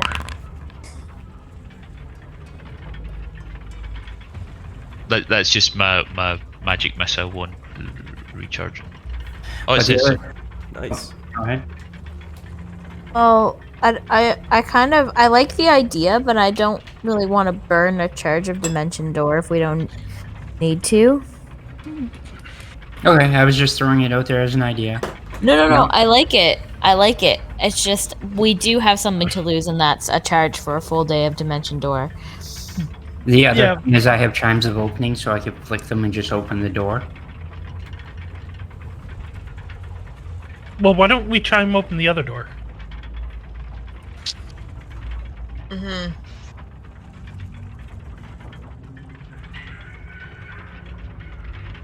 So, like, if you guys do let the door close, we could just try chimes of opening and open the door. I'm fine with letting the door close. I'm only holding it open in case. Like, well, you guys I'm just buying you guys time because I can't really make a decision where I'm at right now. The only thing I can really do is just keep holding the door. So once you guys let me know what's going on in the rest of the room, I will let go of the door. Well, can you chime it now to open the second door? Kind of what I was thinking. Mm-hmm.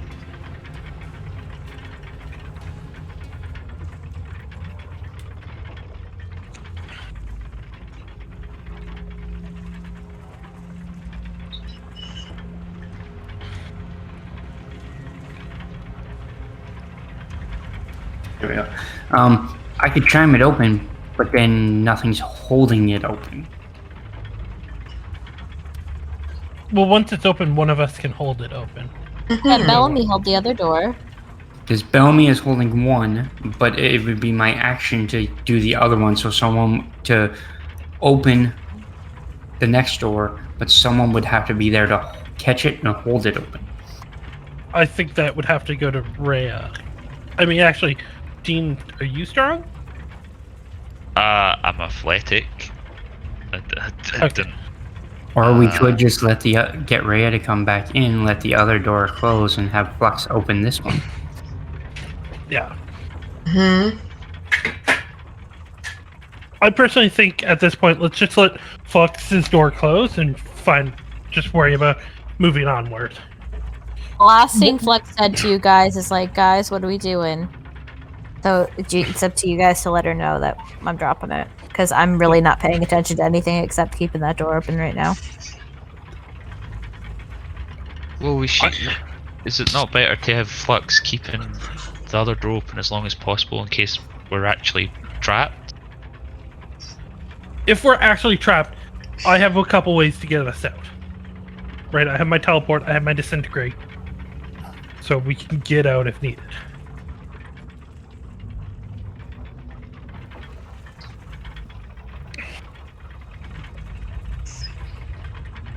Well, what about that? Someone said they had something that can open the door? Magical item called Chimes of Opening. You flick the chime, it rings out, and you point it at something within 120 feet of you, and it opens if able. But we want to keep it open, so we need someone there to Oh. hold it. Yeah, because it's just going to Well, drop closed immediately afterwards. Right. Me and Jade are here. We might be able to hold it open. You're already holding one door. You're holding one door, is the problem. Oh, we're holding this door. It's not just opened. Right. Right, so we need someone else to hold the next door. Bellamy's got like Because- one Oh. hand up, holding the door up, rubbing her jaw. Look at Fluminox is struggling. I don't see the problem. Alec Okay. can hold the other door up, or he can like wall of stone, like a bunch of panels to hold it open. What if I summon a celestial? And have them hold it open?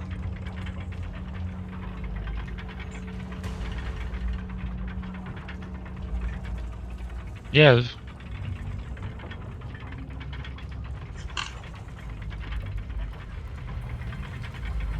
See that they pop in. Where in the hell? No, literally, where in the hell? Avernus. Oh, okay. It's just a matter of, do we want to continue holding the door that Flux has open, or do we just want to let it close and try and move on? All right, y'all think on that for a quick second. I got a quick ring in on my phone. I'll be like 2 minutes. I think it's worth keeping it open, just in case.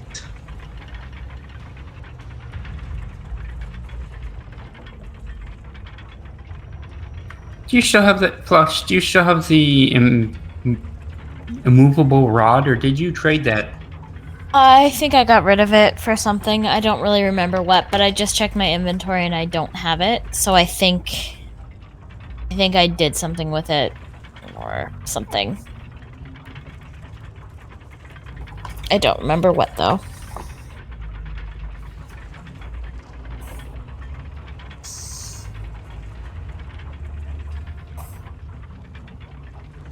I did mention the immovable rod earlier, but I think I was on mute at the time. So I don't think it went through.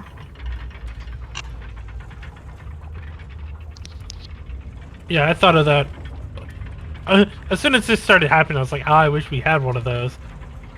I did have one at one point. Uh, It was very early on, though, and I think I must have done something with it. I think you're kind of right. I think Guys, when we were buying all the magical gear, I think you sold it to him. Yeah, I think I did too. I think I traded it. It sounded really familiar when you said it. Oh, that's disappointing. Like, not that I matter or anything. It's just like, oh, of course. Now that we don't have it, is when it would be useful. That's Yeah, of what I course. That's how it goes. That's the rule, John. Yeah. Yeah.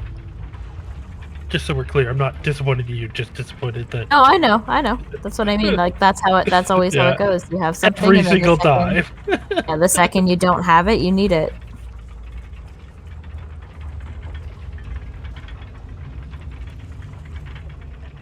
Okay, here's a crazy idea.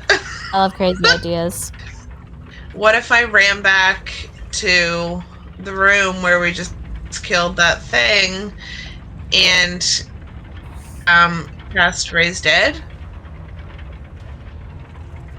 And I have don't, him come in? I don't think I've got enough time. I love the idea, but I have to agree with Dean. I think it just comes down to like you wouldn't get back in time, and then you might be trapped on the other side of the door. Also, the Fair. Raised Dead doesn't make it Give it. friendly. Oh, it doesn't? No. I don't think so.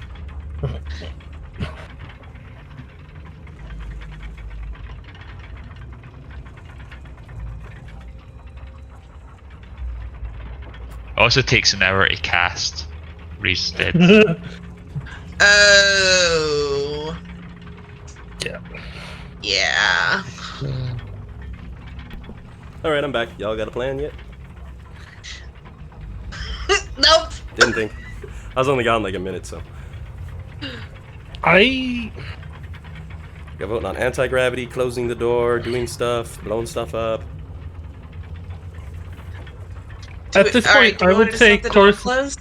yeah, let the door close. If we do need to open it, I can always disintegrate it and get us out of here, right? Okay, let's just do that. Or you So can you guys- disintegrate the wall and just make a new door for us. All right, so you guys is telling true. Flex to drop the door? Hang on, is how many let's see. So there's a gap underneath the second door, and how the wall is comprised of 10 by 10, 6-inch thick.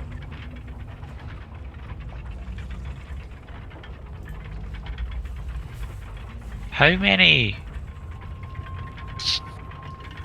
6-inch panels could fit in a 5-foot square? Because I could just cast this underneath the gap on the door and just create a wall going up to push the other door open. So like I could just create like a bunch of panels that force the other door up.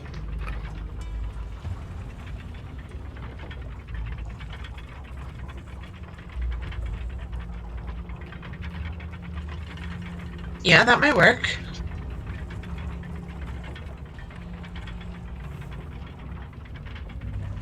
And that would leave like a 5-foot gap here for everyone to funnel through.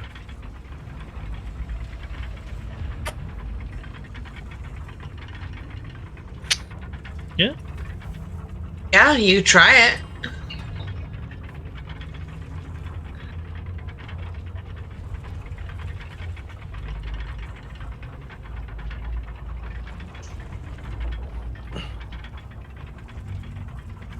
So you're gonna spring up a wall down here at the door to make it so there's another door inside the door to get through? Well, you said there's a gap, so can I just make a wall like appear like here and push up, and then we'll still get this space to get through? Would that? Well, there's a door here blocking you. She's holding up this door, and there's a second door behind it. Yeah, but you said there's enough space to get like a grip under. So would that be able to? Oh, it's See just that my way of space. saying that the door is level to the ground, but not part of it. All right. Okay. Well, that won't work then. I see what you were going for. Clever. I see what you're going for. Well, someone just pick something to do so we can like move on. Flux will say, Rhea, get back in here. Quick. She dive rolls. Like Legend of Zelda style, like, yeah! And gets in. I let go of the door and go, boom. Wait, hang on, I'm not clicked. And I'm just pulling you back a little bit. I can't. Can I not? Can it not? Oh, there I go. Boom. Oh, sorry, Boom. I was moving you. So as You guys Flux need help? jumps back from the door, and it slams down closed, Nimbar, you see something horrifying with your magical vision. You remember Is how that I said Oh god. the walls on either side completely block your magical vision? For Yep. a half second, you see it suddenly reverb as that magical blight echoes across all the stonework of this room from those two doors the second they're aligned. However, you only get to see this for a brief instant. Your magical vision cuts out. Your magical items no longer function. The entire room that you find yourself in is an anti-magic barrier, which seems to have been activated by the dropping of the second door. And it gets worse. Because, as a character tied so directly to magic, you'd immediately notice that you're inside of an anti-magic field. The whole room. And as you turn your head to the statue to the left, you see a blue glow behind the eyes. And you think for a second, I'm gonna have to roll for initiative, but oh no. The mouths of all four statues slowly open, and from them, water begins to pour. Oh, great. Very, very quickly. Kind of like fire hoses turned on, flooding this room ever so quick. Already up to Rhea's ankles, then up to the calves of her boots before it turns even over. Flux, meanwhile, is like, my toes are wet. Well, if it's anti-magic, does that mean that I'm no longer enlarged? Oh, yeah, that would, the effect would be suppressed, so you're still under the effect, but you're no longer enlarged. I think that's right. Help me out on this one, John? That I'm actually not certain. Let me. Right? Because it's when you're inside of an anti-magic barrier, any magical effects are suppressed, but they're not just deactivated. This would also mean your summons, poof, gone. Including not Nimbar. He'd be dispelled, wouldn't he? Yep. So he's gone. I'm just gonna do the delete buttons here. Same for the other ones. I think your summons aren't actually gone, but they're suppressed inside the anti-magic field, so essentially they're gone. All magical items cease to function, with the sole exception of artifacts, which would be Jade's longsword, Rhea's shield, you know. And the room is quickly filling with water. Yay. Let's get that door open, guys. And I'm just gonna scale Flux A back creature down. or object summoned or created by magic temporarily winks out of existence in the sphere. Yep. Such a creature instantly reappears once the space the creature occupied is no longer within this sphere. So I think that would also include my book or my head. And Rhea disappears. No, I'm just kidding. She's still there. Don't joke about that, Alan! I was for a minute. I was. I had to do it. I had to do it. It worked so easy, but that would be such a You did it! one of those You things. didn't have to do it, Alan! I did, just to give the heart attack. However, she could very well blink out of existence if you don't figure out a solution to my trap room. But I am going to say let's take a quick 15-minute break. This is a good spot to stop and have a quick lunch. And we'll come back at 12:35. Sounds good. Sounds like a plan. Gives you all a moment to change gears as well. Speaking of which, they're mostly silent now that they're locked in place. So I'm going to turn those off and I'm going to turn the music down while we're on lunch. Alrighty, I will see you all in about 15. See ya. Okey-dokey. Thank you.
I'm back. I'm just snacking.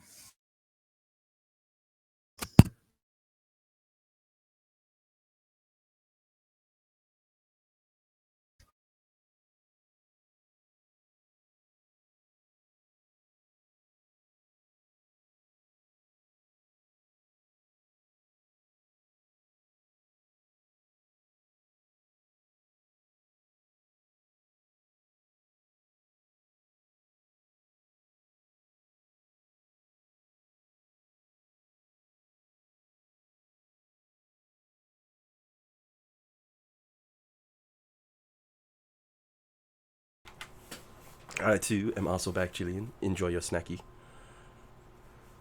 Is my AC down by 2 if we're in an anti-magic zone? Because I yeah. have magical armor. All your armor and all your Okay. gear that's non-artifact grade will be immediately reduced to basic, which also makes one other important risk. They're basic, so try not to break them.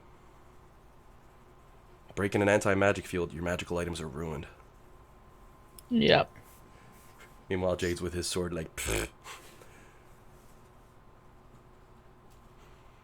I was happy I got to trigger this trap. The party's like, should we just close the door? And I'm like, with mute on going, yes, please. Just waiting. However, I'll give you all props. You held the other door up.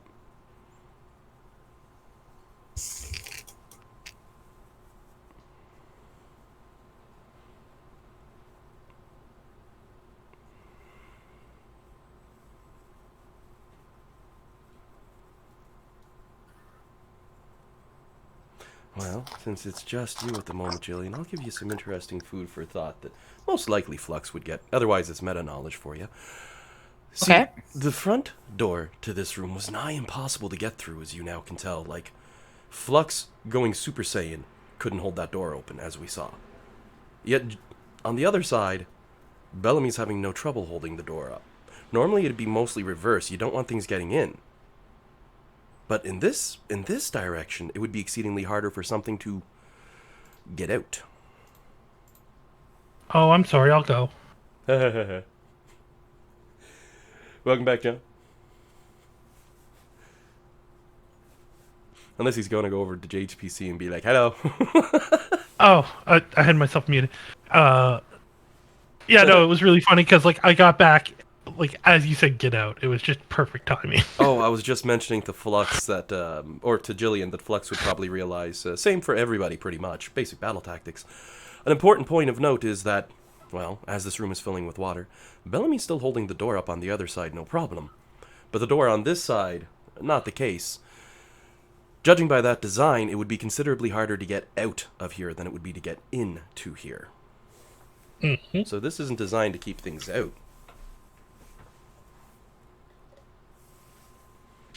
Yeah. Nope. Yeah, no. I saw him unmute. We were talking, and literally everything I can do is just I can't do anything. Oh. I literally can do nothing.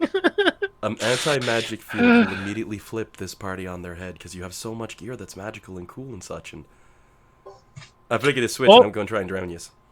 All my features are magic. Wizard's standing there. DM, you just checkmated me, and I'm like, you still have your hands. It's like, no, I only have 2 of them now. my strength is 8. Like I'm literally useless at this. I hurt you guys more than help you at this point. Yep. Oh my word. I'm gonna push the clock forward a couple seconds. 1 round of combat. It looks like pretty much everyone's back. You there, Dean? No, he's got a sandwich or something. I know Probably. Is Bellamy He doesn't back? have a sandwich. He didn't actually come upstairs. Oh, Oh. he's on the YouTubes. Hang on. Which most Is Dino- likely he's probably in the bathroom. Is Dean Yeah. okay not getting a sandwich? Like, will he survive? Yeah, he'll be fine. You look over your shoulder, you see him creeping by like Shaggy with this giant sandwich out of nowhere. It's like, when did he? Like, the sandwich is taller than his head, too. Let's be honest. Oh, yeah. So since everybody except he is back, and he'll be back any second. Is Bellamy back? I thought I saw her blinking. Yep. Okay, cool. I just wanted to double check because I hadn't heard her. Perfect. Oh. So, Bellamy, and I'd mentioned this, Courtney, I'd mentioned this for everyone's sake. Now you'll come to realize, because your door that you're holding up, no extra weight, you're still holding it up just fine. Flux's door, on the other hand, quite sealed. So, that sort of construction implies this is to keep something in, not keep things out. As you can tell. Right. So, whatever you're about to get from buying this next door could be pretty bad, but it is as bad as a room filling with water. I don't know. It's so long as it doesn't have anti-magic, it instantly has to be better. So I'm gonna get the music going once again, the creepy, bad music. I'm not gonna get the gears going again though. They're nice background music and all, but Yeah, Flux, can you open that other door? I mean, I could try. the only thing you can think of, you could try to wedge a crowbar and use an athletics check to rip up on it with all you've got. What's your character's strength right now? Is it a 22? Without... No, it's at 20. Oh, don't But, you get like, doesn't the magical book that you read give you a permanent +2 to your strength? I think, So you're but 20. it's still only 20. Oh, my It bad. was 18 before. I haven't been using my ASIs because ABIs because See, I've been taking feats instead. you look side on, Rhea sizes you up a bit and nods. She flexes. She seems so proud in that instant. Rhea, we don't have time for this. She's like, we have time. Just one time we have time. Oh, but no, she's just having her fun because you're both on par for strength right now. But that gives two characters on the team who have 20 strength at the moment, and a giant sealed door.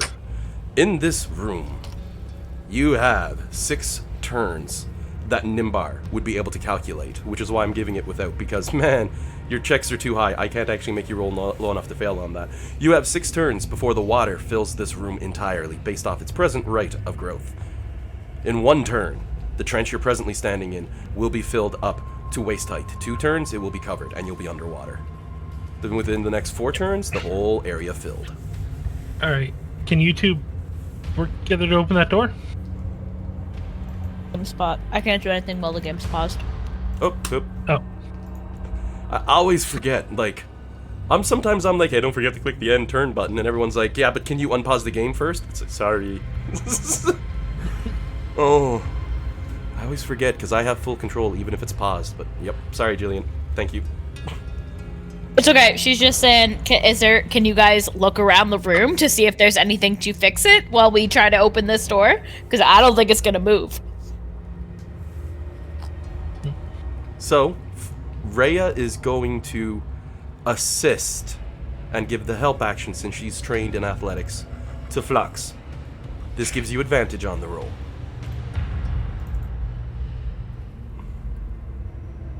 And you'd be plus 10 at your present level on an athletics check without any pluses, I think. Ooh, look at that. With a 27, as you grip the bottom of the door with the crowbar and press with all you've got, it doesn't budge. I knew that wasn't gonna work. Guys, we gotta find something else. Look around. What's around?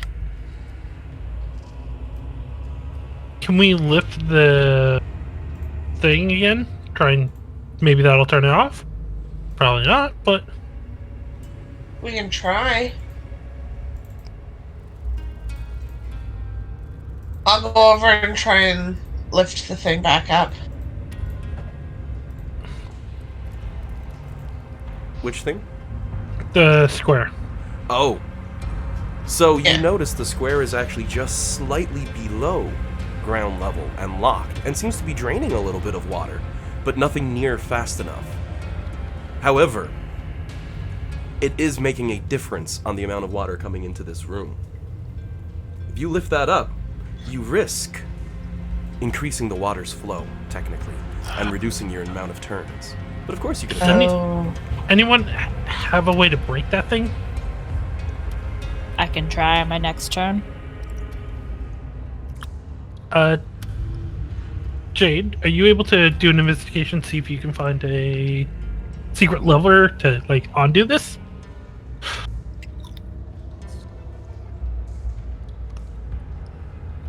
Where do you want me to look? That's a good question.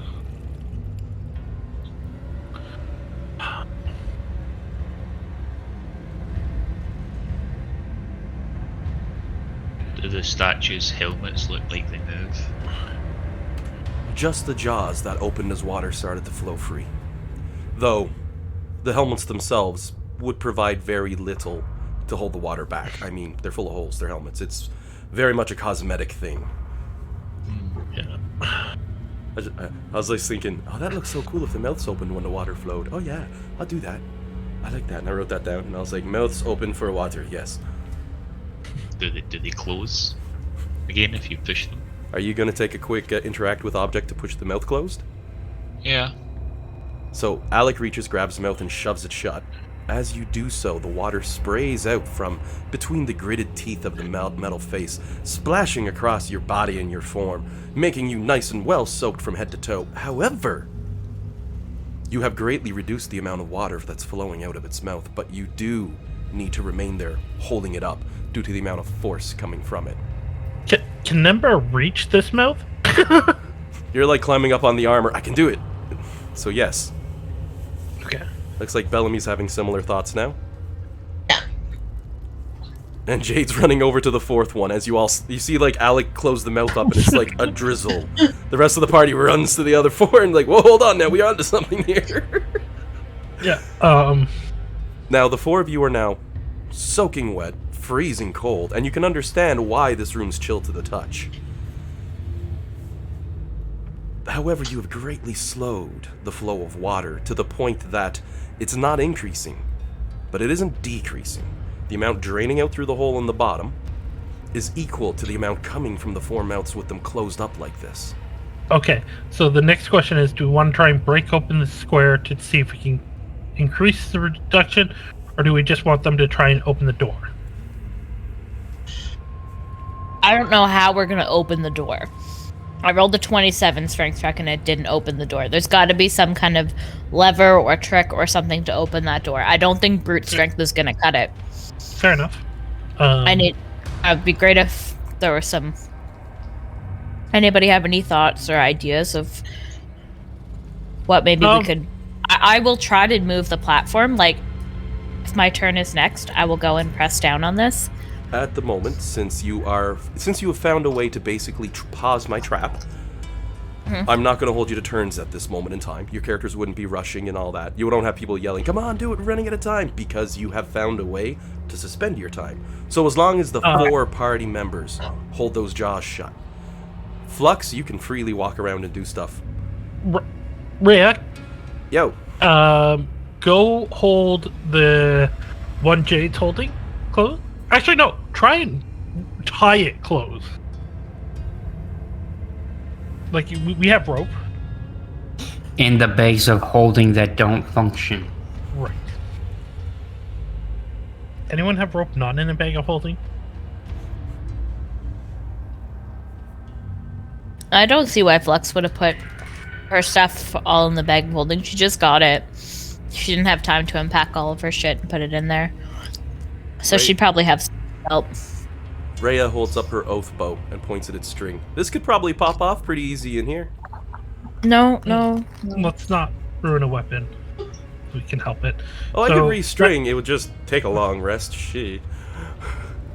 Yeah, no, there's also the chance that, like, this breaks it. So, yeah. Flux, if you can dig it out, let's try and, tie the one Jade's at close. Because I feel like Jade's probably going to be the next most useful with investigation and such. You don't have investigation? I don't know. My investigation is only a +5. Oh, okay. Well then maybe mine, because mine's just naturally a +6. But I can't roll below a 10. And I can't roll high today, so. No, that's definitely Courtney's job today. Yeah, yeah. Well, I'll admit I've Oh. seen actually a bunch of 20s from a lot of you a fair bit today, but it's been fun to see. And since isn't Bellamy Bard, so Jack of all trades, so she has summoned everything. Yeah, Ooh. but my investigation is only a +2.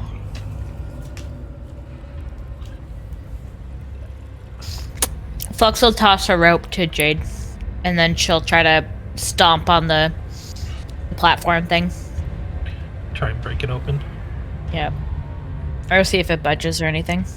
So you can do an athletics check against it to see if you can basically wedge it free, or if you want to just outright try to destroy it, you can just attack roll it.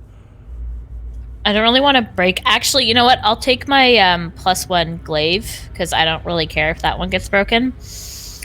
And I'll hit it with that. Or wait. I would have had my glaive in my efficient quiver, so can I actually get it right now or no? Let me pull up the efficient quiver. I can display it. I have it right here. Extra dimensional space. That's a no. Okay. Is there a space between the door that's by Rhea and then the second door that we can't get open? Is there a space between those two doors? Yes, however, very thin. Thin enough. Not for a person to Okay. squeeze in, but probably a couple inches. I will say, let me just think about the mechanics here with the two rods on the side and the way it's designed. How is that? You know, I'll go ahead and say it's a foot. Okay. So if thinking out loud here, what if, like, I don't know how far this anti-magic thing goes, but if, like, Nimbar was to go over and have his hand in that space between the two doors and cast Disintegrate on the door, do you think the anti-magic field goes beyond? Like, would it be... Do y'all think that it would be in that little space? Okay, Nimbar's about 3 foot square. It's a foot big. If he squeezed, he'd be a 1.5 feet square, I think. You could fit into a space. Wait, you're not a small creature, you're medium sized. Never mind. Am I medium or am I small? I don't know. I think gnomes are small. you're like small- Halflings are. If you're small, then you can squeeze it into an even smaller space than that, so the majority of Nimbar would be between the two doors. About 1.5 feet, but it would be a foot space. But that means most of your body would be squeezed back there. If Bellamy's theory holds true and the I'm anti-magic small. barrier's sealed. Yeah, I am small. So, alright. Ray, come hold this close. She's like, yeah, alright. Walks over, grabs it. Nimbar tries to get under the door? Oh, well. That's the Oh, other wait. thing. Do you come Oh, yeah, over and get the door, and then she goes over there? This does Oh, yeah. cause the water to Oh, yeah. rise somewhat, but it's like... Oh, inches. actually, no. First, we'll wait for Jade to tie one shot. And then... Actually, we have 50 feet of rope. Can we actually tie these two together? I could cut the rope up.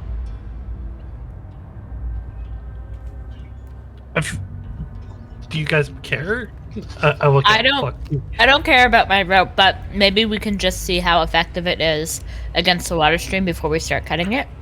Yep, fair. So... Alright, Do you so want me to roll something to tie this off? Wrapping a 25 foot of rope around one of the heads, like half of your rope pile essentially, and then just tying it? No. You're not in any form of pressure, so you don't have to do anything crazy. There's no decks or anything like that, but you wrap it up, and it has no trouble keeping it shut. Does it seem like it's gonna hold? Flux will say out loud.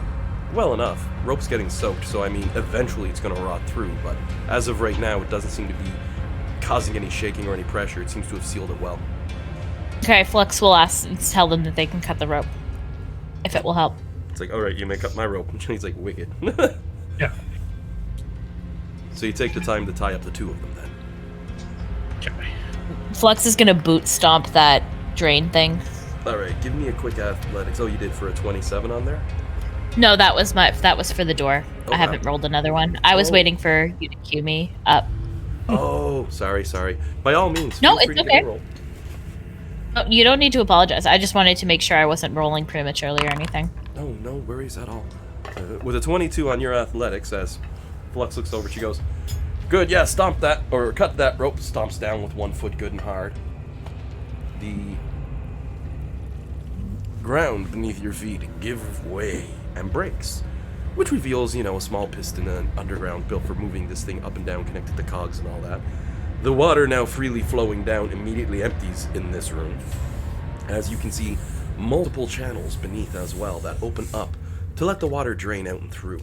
All in, it's about 10-foot square space down there that you could theoretically fit down into, if you wanted to. I don't know why you would. So so right now these two are tied off. Yep. So me and Jade don't have to be holding it. Do one of you two want to release yours? Make sure it doesn't continue. Like, make sure it still all goes through. Does that make sense? Alex. Yeah, like Let go of the jaw. Yeah. The flow increases, but with the large drain in the bottom, the floor is still staying, for the most part, clear. The water running straight down and through. Okay, and Bellamy, you release yours now. I'll let go. And as Bellamy's dusting her hands with the water flowing down and stepping out, you hear Rhea from the other side. "Can I put mine down?" No. Oh. we want to make sure that door stays open.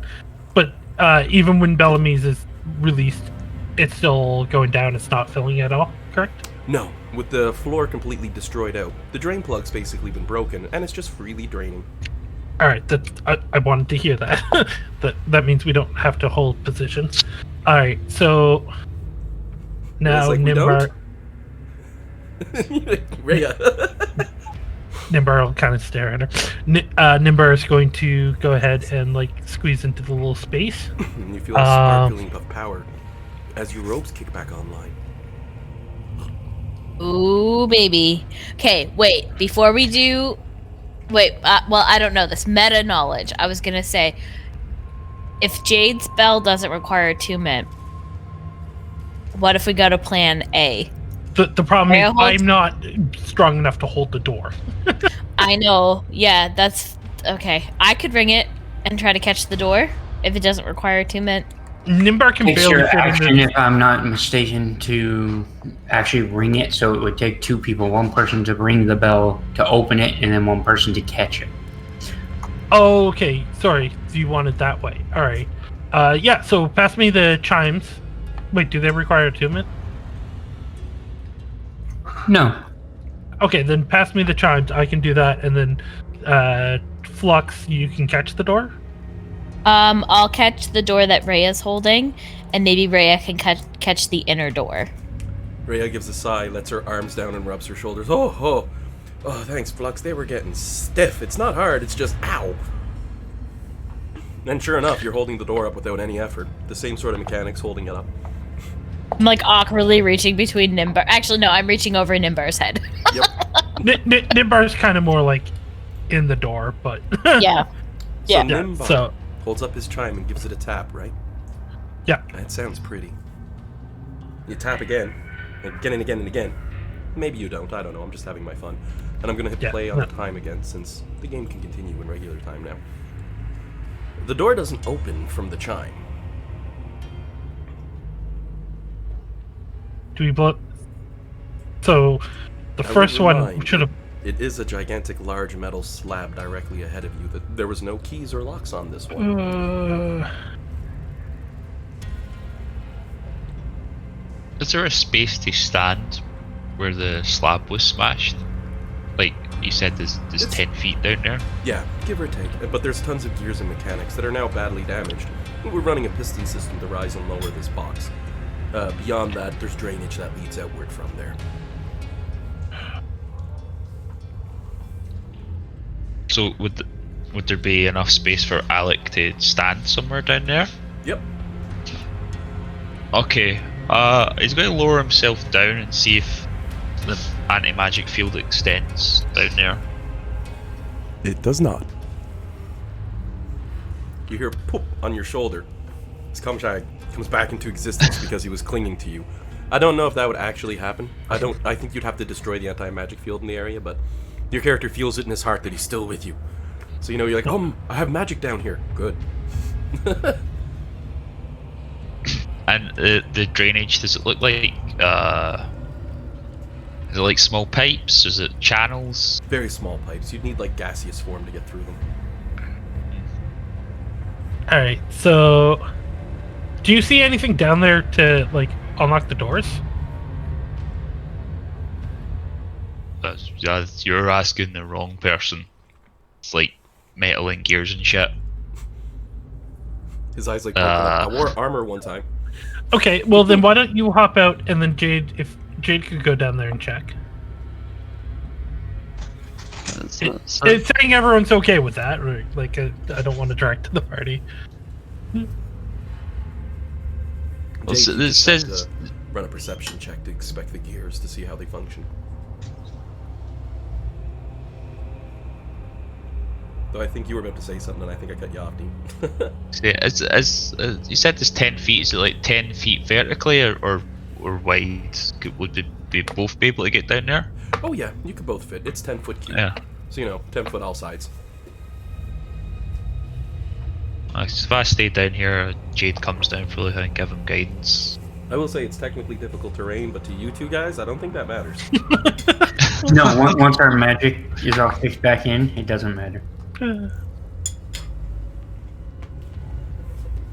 But the anti-magic field does stop immediately at the top of the 10-foot drop. Perfect. So, does Jade mind going down this dark, scary hole? Oh, Jade will go down there, no problem. Perfect. Because that means all the bags of holding are working. Yeah.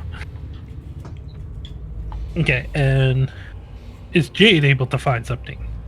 A whimpering chompy, he's "Arr, arr, arr." You can see he's been frightened by the experience. But at a glance, you can tell the mechanics here were almost entirely for the piston system. Whatever remained was just linked to the remainder of the room, but Flux kind of curb stomped it.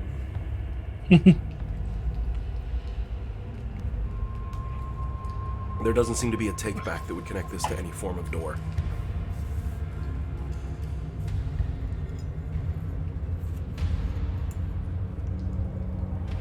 Alright. Well, at this point, fuck it. This door's gone. I hope. Squeeze back against it, he puts a hand on it, mutters some few incantations as everyone's like, how are we getting out of here? And you just hear the sound of chimes almost as the metal disintegrates. And Nimbar, you can see. Now, mind you, that's a good chunk of the wall destroyed based off that level of spell, right? Yeah. As it goes, you can see why you couldn't open this door. It was honestly just a slab of metal, propped up, to act as further blockade. So whatever was on the other side could not get through. Because the other side of this door, or rather this stone slab, was littered in magical runes and seals. But your actions single-handedly just destroyed them all, as you ruined the other side of the door. Again, designed to keep this area out. And up ahead you see a single beautiful stone throne. And around it, the entire area filled with bones, gigantic piles of them, with armor and cape, and sitting in the center of it, what appears to be the mummified remains of a horrid monster with a tentacled face. Oh.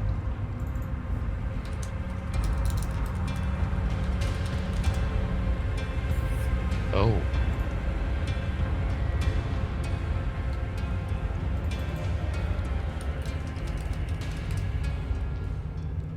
So there was a mummy. You said it had tentacles. Where was it? Sorry? Oh, coming all out of its purple, disgusting octopus-like head. It's a Mind Flayer Lich. Also, now that I assumed killing that wall made the anti-magic field go away. No, it's still active.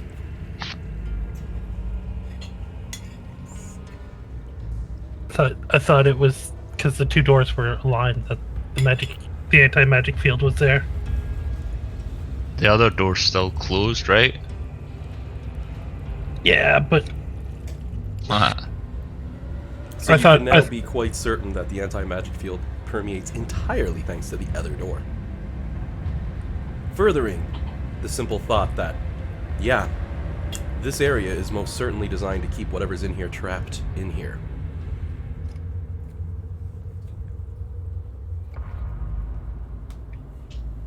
And you've probably noticed as well the floor long since stained, dark red with blood the whole way up. And the floor still reeks of the scent of iron.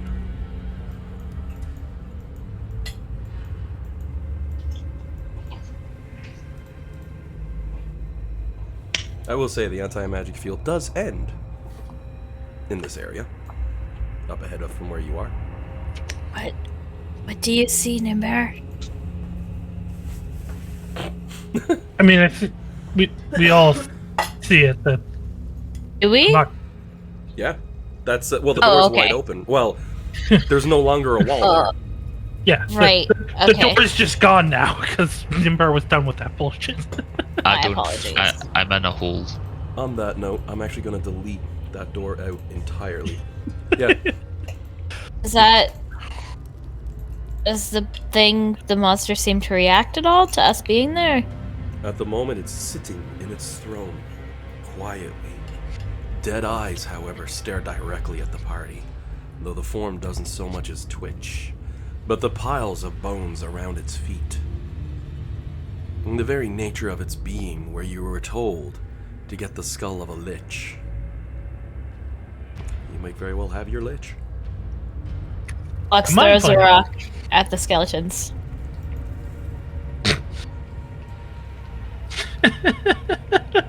You can throw a rock this far. That's how far I throw it. It just rattles across the bones on the ground. A reaction? The torches that you see illuminated light up now as you throw the rock forward.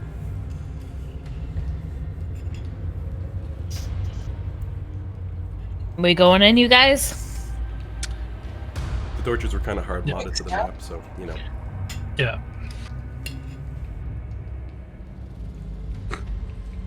Now, are we saying that my two things just reappear? Or are we saying that they're stuck in the anti-magic field until we figure that out? I think you would need to have to resummon them. Unless we get rid of it. Okay. No, unless you can get rid of the field. The only way to get them back is to resummon them because they're stuck inside that zone. Alright. Well, as a bonus action, because I haven't used it, so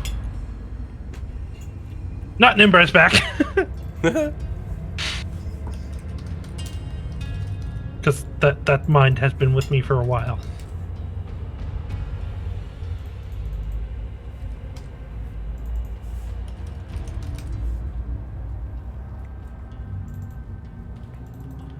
Wait, what the heck?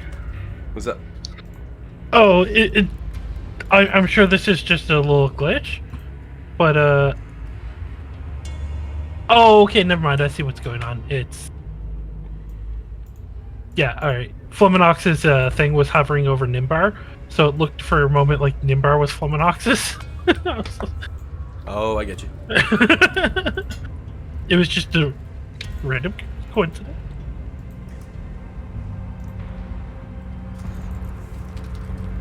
Nimbar mounts Nimbar.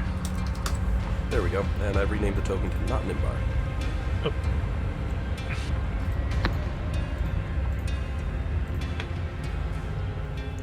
Perfect. So you creep forward. There seems to be no change. Except as Flux walks into the room on one side, with Rhea following suit on the other, making a good frontline combo as usual. You notice the putrefied face turns, following Flux before turning and following Rhea.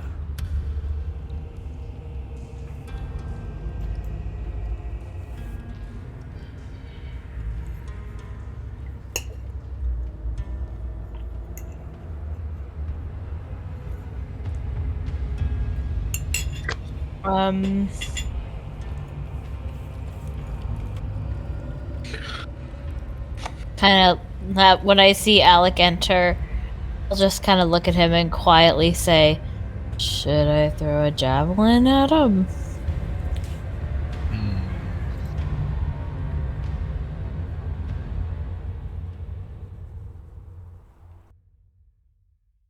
You want me to cast a spell at him? On the count of 3. Hang on.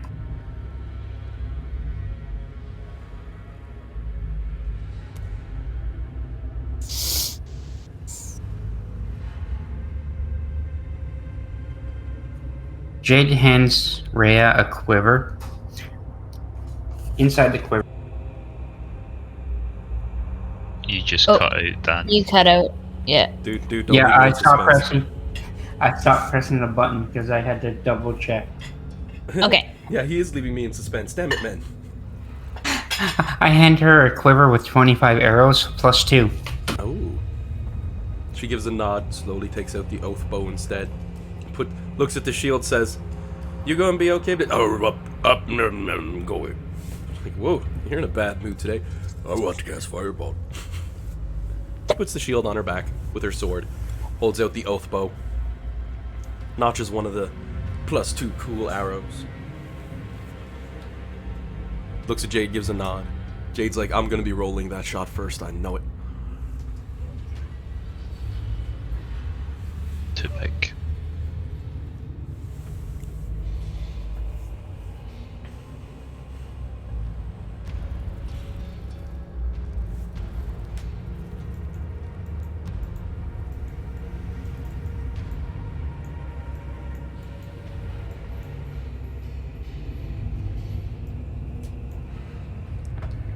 So, We doing the countdown and then going.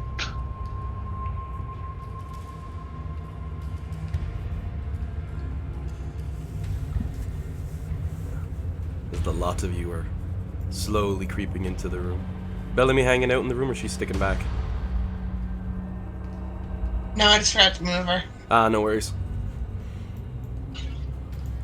As the lot of you are debating that first few steps, that first swings into battle, you see the Lich in front of you begins to move as his body seems to almost regenerate, though more accurately, he's just waking up. The skin twitches, breathes, grows as it leans forward and entwines its fingers together beneath its tentacled appendages. Glare set upon the party as it casually watches you all. Did someone just drop? I think we Yeah. Yeah, Jillian just dropped out. I realize it's scary, but come on. She'll be right back. That happens sometimes.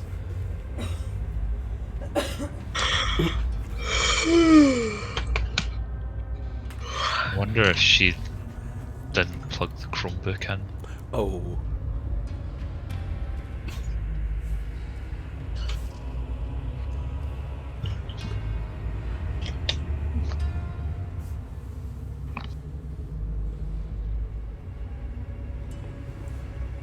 I'm so happy that Chromebook's working for her well, though. Yep.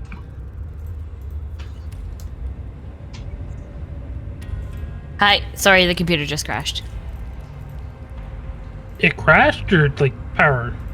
I don't know what happened. It just I didn't do anything. I was just switching out my inventory in D&D Beyond, and all of a sudden I heard the music skipping, and my mouse wouldn't move, Oh. and I was getting no response. So I just had to do a hard restart by holding the power button down. It's all good. Yeah. Hopefully it was just a random hiccup. Yeah, I think so too. It's the first and only problem I've had with it, so I'm not too concerned about it. And It is boundary plugged into pushes. the. Yeah, and it is plugged into a power outlet because Dean said that sometimes with his own Chromebook, he would, like, the computer would crash if it wasn't plugged in, but it was plugged in, so that's not what it was. Like you said, I think it was just a little hiccup. I'm hoping. Huh.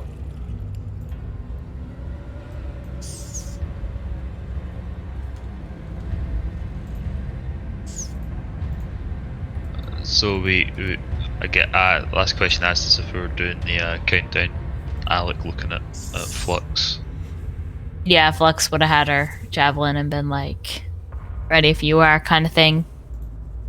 As mentioned, it leans forward, puts elbows on its knees, and folds its fingers underneath its tentacled appendages as it glares at the lot of you.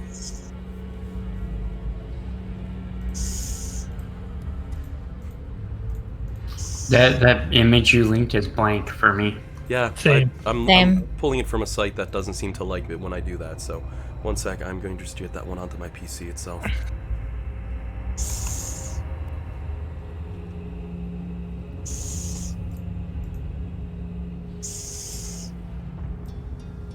How's that? There. Ooh.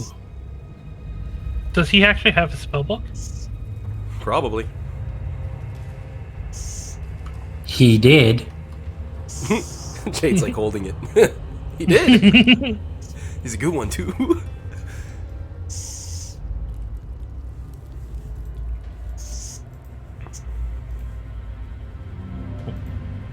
So we can see this thing now?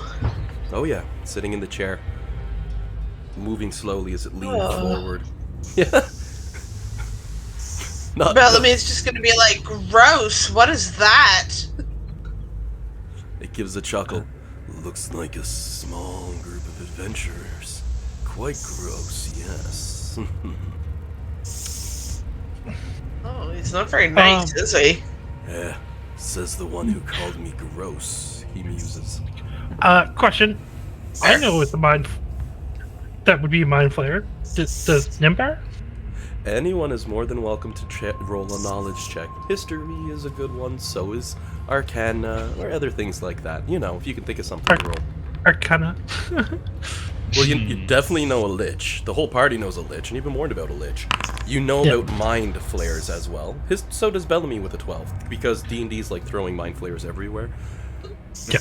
History, What? at the 12, you know mind flares, you've heard of them. You've never seen a lich, and you've never seen a mind flare lich. But everybody knows how dangerous liches are. Yeah.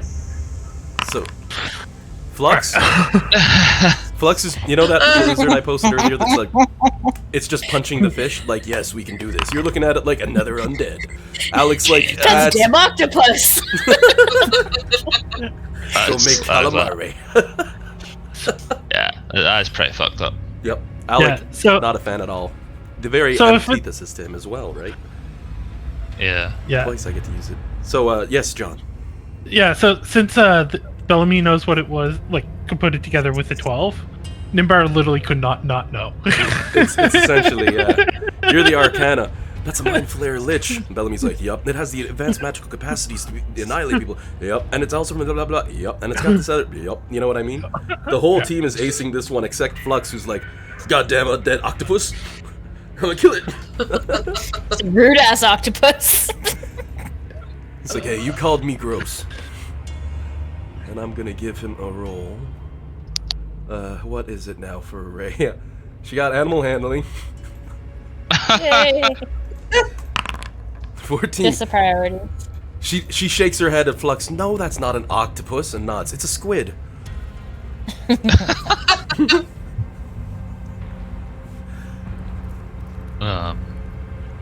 Animal handling. She had no skills to roll for this. It would have been a straight on the D20. So an 8 isn't good enough for nothing. Poor Rhea. But he sits there, fingers entwined, glaring at the lot of you, somewhat insulted, because it appears that the vicious mockery was quite effective from Bellamy. get the sudden urge to have a like Dragon Ball Z power up.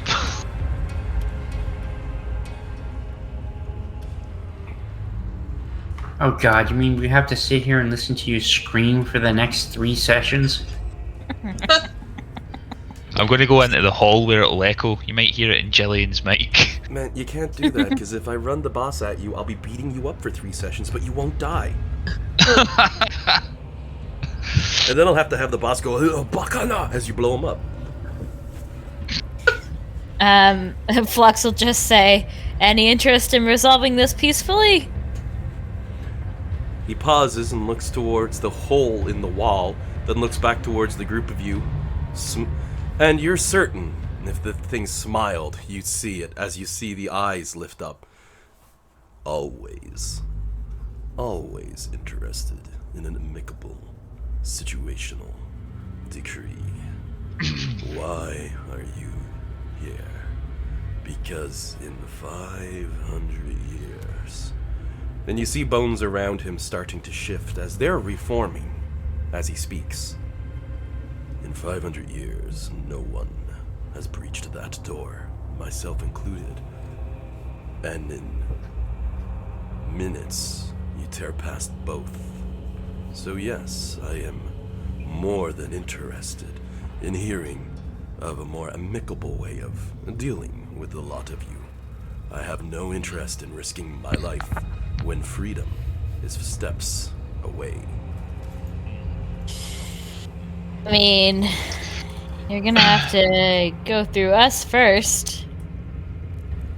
Flux will just kind of look at Alec and grip her javelin. Can I sidebar Flux? He gives a wave of his hand and says, "I have no interest in fighting the lot of you. I merely want to return to the force of Avernus. I don't see how returning to my home," he says as he extends out his arms, "should be of any concern to any of you. Because as I can tell by a glance," his fingers going together again under his chin, "you are good people. You are nice people, aren't you? You are the sort who do not belong in Avernus. So I will appeal to your better instincts. All I want to do is go home. How is it fair to stop me when it has no effect on you, your world, or your people? It is no different than finding someone jailed, requesting freedom for crimes they have not committed." Though you see the eyes narrow, and you hear a chuckle and says, "Though I did commit crimes, but again, this is Avernus, not the material plane. So I would very much like to strike a deal and simply walk past the lot of you. Yes," he says to Flominoxus directly, nodding his head. Just a quick sidebar, Flux. She's listening. Well, we need his skull. Yeah, I'm not really interested in compromising with him. I just was trying to buy us some time. Don't really know. I can ask Besides if he has throwing my... I can ask if he has a spare one. Any other dead liches in there? Yeah, we need a skull. We need a lich skull. Do you have a spare one? He seems a bit taken aback by it, his head tilting. Turns to the side somewhat, and he nods and he says, "Why yes, I have multiple skulls from multiple creatures, from multiple denizens." As you can see, things rising around him, naturally. They move to him, not to the party. And you can just see that it's his nature of awakening, that these things awaken with him. He's making no action to summon, to create, or to do anything, as Nimbar could quickly ascertain. The Lich slowly rises from his chair, never removing his eyes from the party, watching intently as he holds a finger up. "I can get you the skull of a Lich, and I will grant it to you without any questions. However, you must promise safe passage for me out of this dungeon, so that I might simply leave." After that, I- do as you wish. I care not. You wanna just return to Avernus? I told you, I merely wish to go home. And since you came in here, ready to fight, but not swinging your blades, I thought it best to ask if you would simply let me. So yes, I can give you the skull of a lich, if you simply let me leave. Can you show us that you have one right now? And he stands the rest of the way, gives a nod, and starts to walk. Very slowly, eyes locked on the party. It's very, very clear he doesn't trust the lot of you about as much as you don't trust him. Makes sense. Last time he had a group of heroes show up 675 years ago, it was a pretty epic fight. But he's still standing. And he moves towards the bones that are reincarnating and recreating themselves as they pile up. And then you see something rather interesting. You've seen skeletal juggernauts, or at least heard of them, but never in your life have you ever seen a three-headed skeleton. It rises up in incredible plate mail, looking the lich in the eyes. The Mind Flayer extends out a clawed hand, catching the center skull, and cleanly rips it free. The body turning to dust a moment later, though, as mentioned, it doesn't take long for more forces to rise up around. The lich then begins to move, skull in hand, stopping at this barrier point, you could say, where it seems a line is figuratively drawn between both groups. Skull in hand, he extends the other outward. Do we have a deal?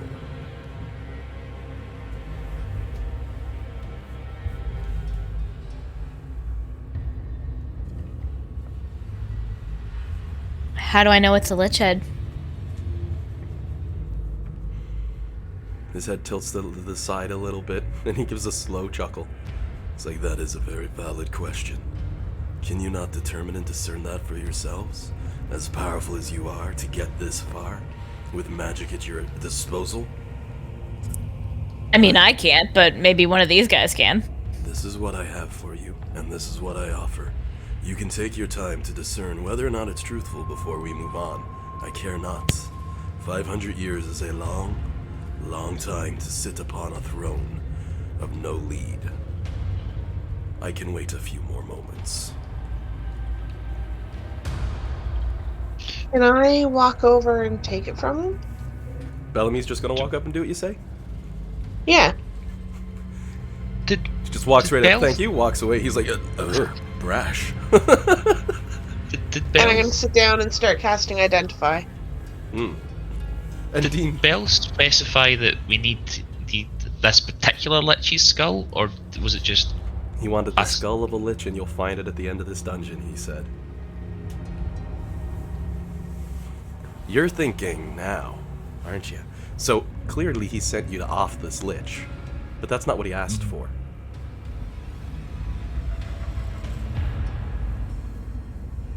What's your...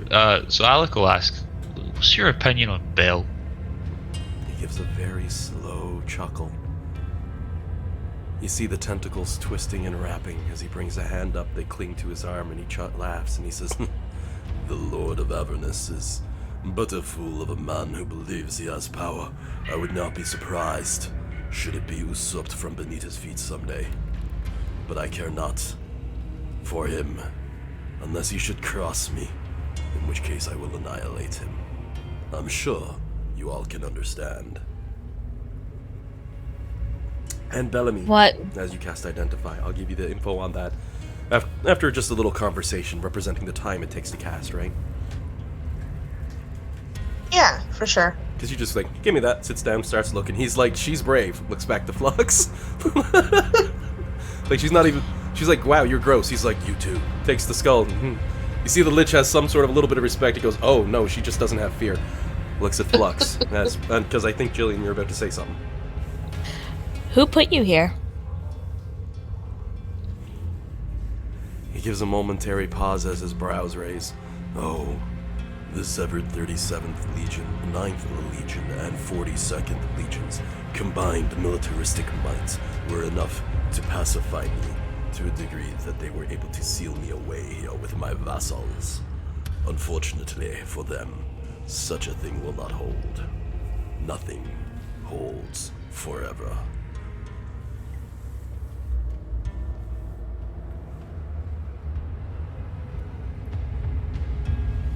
It's been about a minute. Can I determine And at this point, with my ability? I will say, Bellamy, you can confirm that yes, indeed, he's true to his word. That is the skull of a lich. And Jillian, what do you want to know for your sizing up?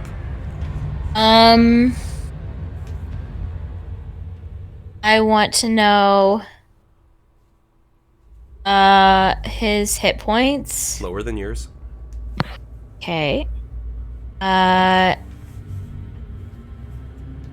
Can I know total class levels? Is that something that applies, or you said it's only for player characters that it really applies to? As you're trying to squint to see, you're like, does he have class levels? Oh, he does have class levels. What class levels does he have? You want his class levels to see if he has them? He's an 18th level spellcast. Oh shit. That means he has 9th level spells at his disposal. So you can see why they put so much effort into magically sealing him away.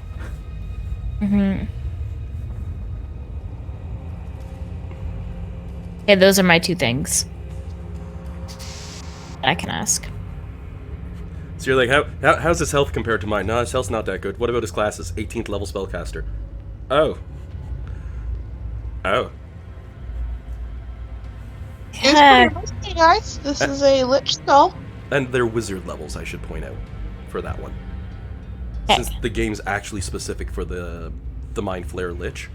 That's not his challenge rating. His challenge rating is an 18. That would be too low. Okay. And yeah, Bellamy has the good news. Sorry, I cut you off there.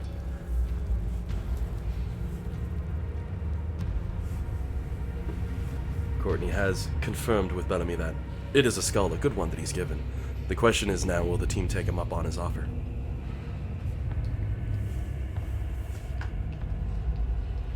Flux will go toe to toe with them. He's shorter than you too. Yep. And he slowly looks up to match your gaze as you walk, never wavering, no fear, no twitch of anything. I'll say, not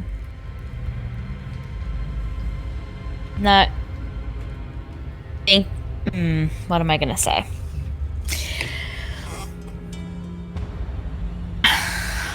I've no interest in striking deals, the likes of you.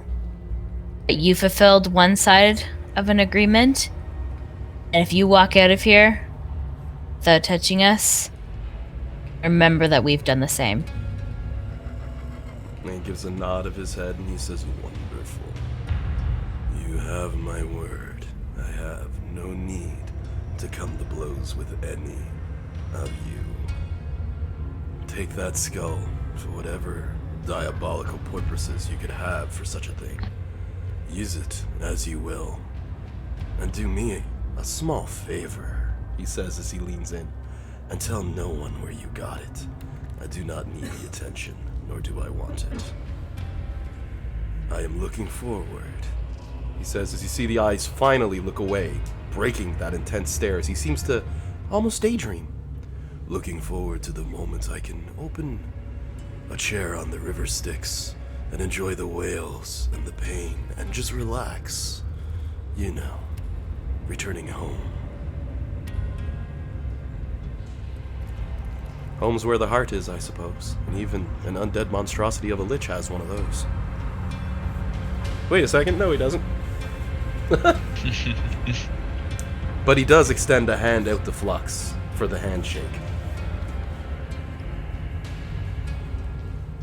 She'll kind of look at it. He'll smile and be say, like, "Oh, come now. Trust is a thing earned, not given. You know, the very touch of a lich is damning, and dangerous. So I will not use that as per our agreement. But I do need you to shake my hand and prove you trust me.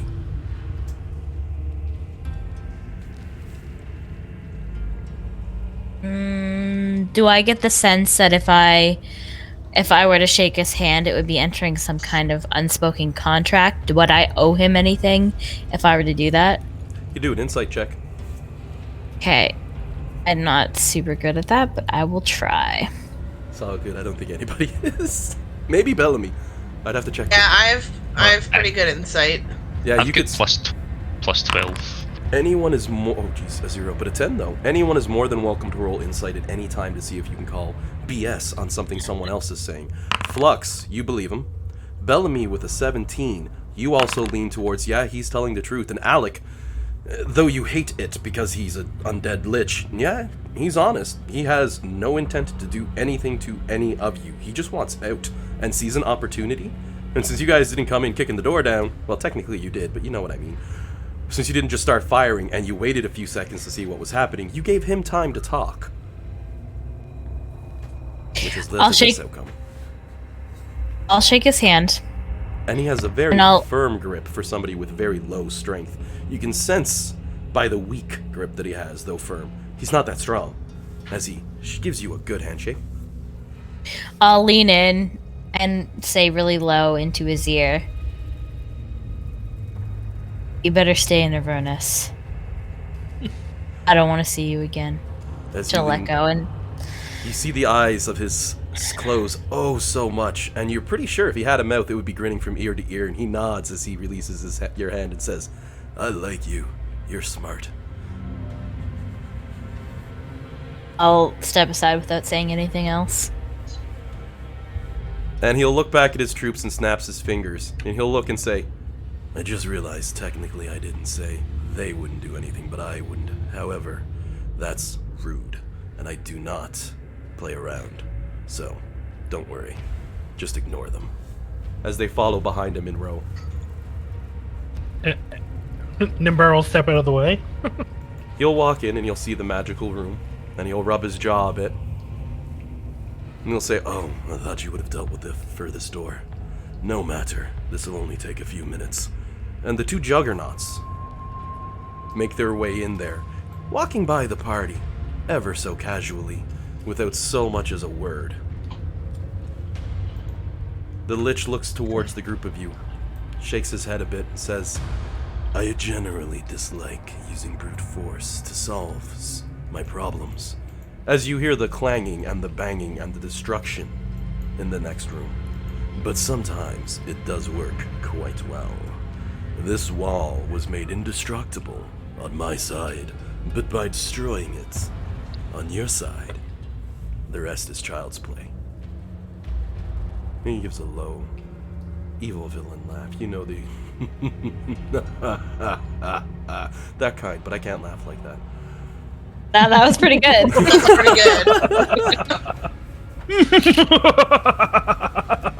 Oh no, not the over the top. Just the low, drawn, happy laugh of an evil villain. He then tipped his head and say, "If you'd like, you can follow as we leave. You'd most likely be safe in this area. But I will casually depart. The best of luck to you. And as I believe from your realm you would say, have a good day." Best of luck. See as he walks past, Alec will ask him, "What's your name?" He pauses in step. "I've gone by many over the years. Very little created by myself. However, my name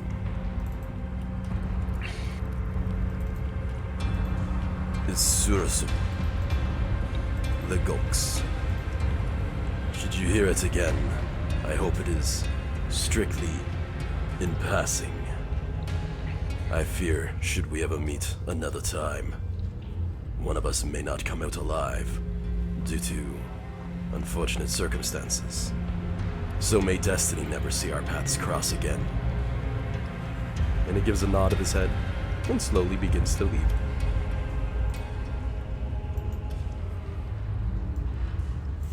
I'm just gonna go ahead and move Did the knights you- onto the board. Did you accidentally show us something that we shouldn't have seen? Huh? It looks like underneath under where you typed his name, it says Illith Lich. Illithy Lich. Yeah, that's a Mind Flare Lich. They call him an Illith Lich. They're actually a specific monster. You look them up in the DMG, you'll find them and see the fight that you just avoided, along with all the other monsters I put on there, but that's another time. So, without further ado, if no one stops him, he is leaving through the now destroyed magical door. So the skull that I have looks like a normal human skull. Yep, kind of. Rotted out with time, but in immaculate condition, covered with runes, all that nasty evil stuff, but definitely a Lich's skull. You were able to confirm by Love the it. magics in previous life. Can I put my hand in it and pretend that it's talking? Yep. Yep. Okay, I'm gonna do that for an indiscernible amount of time. Just walking through the dungeon. What do you think, Hal? I don't know. What do you think? Love Yeah. it. Bellamy's like, we messed with a lich. That was kind of fun. Hey guys, everyone else like, how did she have such a good time in that? Yeah. So congrats to the party. You successfully won that fight without actually fighting. You took the calm, casual route. I mean, I was totally prepped for a fight. Definitely. I mean, I wanted to fight, Oh, but yeah. I think we could have taken him. It would have been a fight. Would have been rough. Oh yeah. We would be. Let's just hope that we'll be stronger the next time we see him, and then we can kill him proper. Rhea leans over. Meta knowledge. Do you think he had legendary actions? Probably. Give me some Yeah. distance and enough space, and I'll take I would have been shocked if he didn't have them, really. Oh, really? Yeah. For an enemy that strong. Oh yeah. Oh yeah. So then, you find yourselves in what appears to be a small throne room chamber. The lights themselves are ever burning, which well, at this point, I'm pretty sure Nimbar's magic vision would have worn off anyway. But those are ever burning, and I also will say, with the door destroyed, as goes the magic barrier. And you see your two imps floating back in, like, hey guys, what's going on? Anything weird happen? I'm just gonna drop the two of them in. Alicon's going to ask his imp to follow the party that's leaving and keep an eye on which direction they go once they leave the tomb. He'd give the happy salute, start flying, then say back, "Oh, boss, you, oh my God, you know it's an Illilich, right? Like, oh God, oh God, oh God." We've come to a peaceful arrangement. I just want to know. You what? Oh, okay. I'll like you either, buddy. Guys, I took Alan's invitation very literally and looked up this creature because he said that you could. Yeah. I don't know if I should say it. Plus 6 enemies on the side with him, all of which were high level as well. Very powerful. Yeah. I was looking at my blast. Yeah, that's one bad thing it does. Plus, it has a whole bunch of nasty moves like, Rhea, what's your health, Rhea? 98? It has level 9 spells, including Power Word Kill. Rhea's one-shotted. Oh. So I would be too. Yeah, Bellamy could be knocked down. Anyone who can be pulled under, you could be in serious trouble. Yep. How many 9th level spell slots, however? Only 1, so we can only nuke 1 player. Most of the other spells are a little weird, but... The mind blast, if we fail an intelligence saving throw, DC 18, which Flux would probably fail, she'd be stunned for a whole minute. Yeah. Not around a minute. You, Rhea, everybody, plus the 6 enemies in here. Oh yeah, this was meant to be a hard as frig boss fight. Or you can find the secret ending by just taking your time and not fighting, which you did. So congrats. Either way, it's a win. Though, you have released a Mind Flayer Lich On Avernus. on Avernus. Apparently all he wants to do is sit and chill at the beach.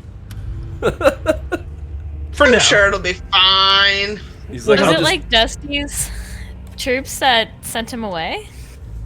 Is that who it was that he said? Oh, he's No, been it gone was- for like half a millennia. It was troops from Avernus. They're actual... I'd thrown out the names of a few battalions, but I could see you mixing that with the Hell Riders since they had battalions and all that too, right? Sure. And you Okay. never hear about the organization of Hell's minions because they don't look organized, but apparently they're super structured.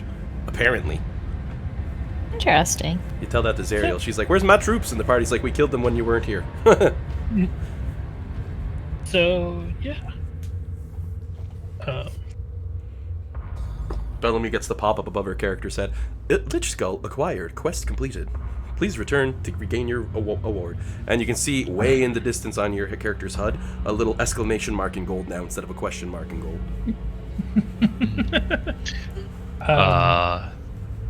Flux will just kind of look at everyone else and be like, "Did we make a huge mistake?"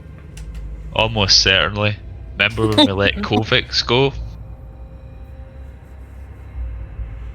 I'm just playing with the skull. Who was that guy?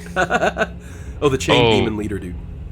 Yeah, the guy who was just a warlord, now he's Oh, the Prince warlord. Kovacs? Or Yep. Princeps? Princeps right. Kovacs, the weirdest name.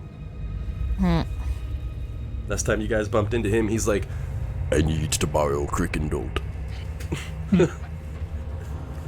Alright. So, Crickendolt, meanwhile, is like channeling Jimi Hendrix' great power over in Mahadi's place.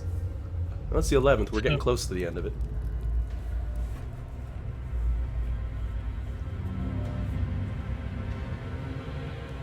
Alex So- is just We having head a, out. he's just having a quick look around, see if there's anything. You do see a similar patch behind the throne, and a large plaque on the wall that goes into great detail about how strong this Lich is, how he should never be set free, how he has the power to crush Avernus and he will rule it and destroy all the other. It's it's the sort of stuff you read in every bad guy's lair. It's very narcissistic. You're not surprised. Does that this thing look like it gets pressed down? It looks like it could be interacted with in some regard. No, please no. Alex, Ray is like wringing out her hair. She pauses, looks up. Oh no. It's gonna Alex be kneels blood. down. Kneels behind the throne to have a look. Inspecting it, you can see it's actually a lid that can be opened.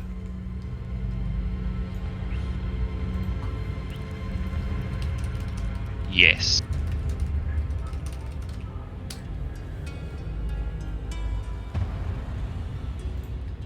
I will open it.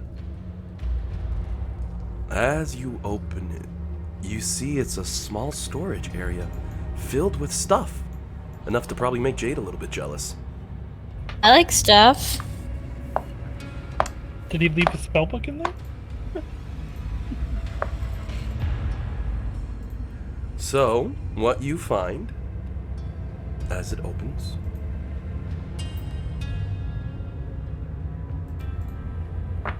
I'm just going to my list here.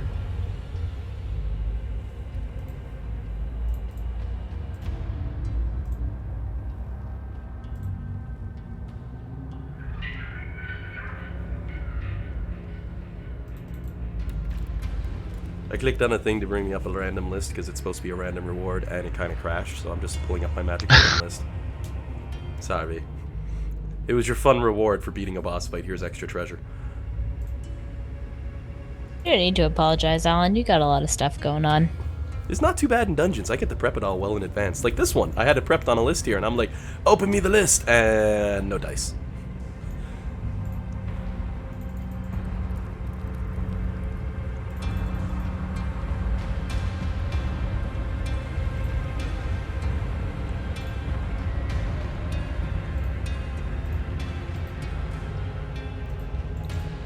Alright. As you are looking through, what you find inside of there are a single spellbook. This one seems a bit lighter than the last one Nimbar saw. As well as a suit of full plate armor, a pair of longswords, which appear to be non-magical in nature, just generic longswords, a mace, again non-magical, a javelin, 10 of them, again non-magical, and interestingly in the pile, you find a magical short sword.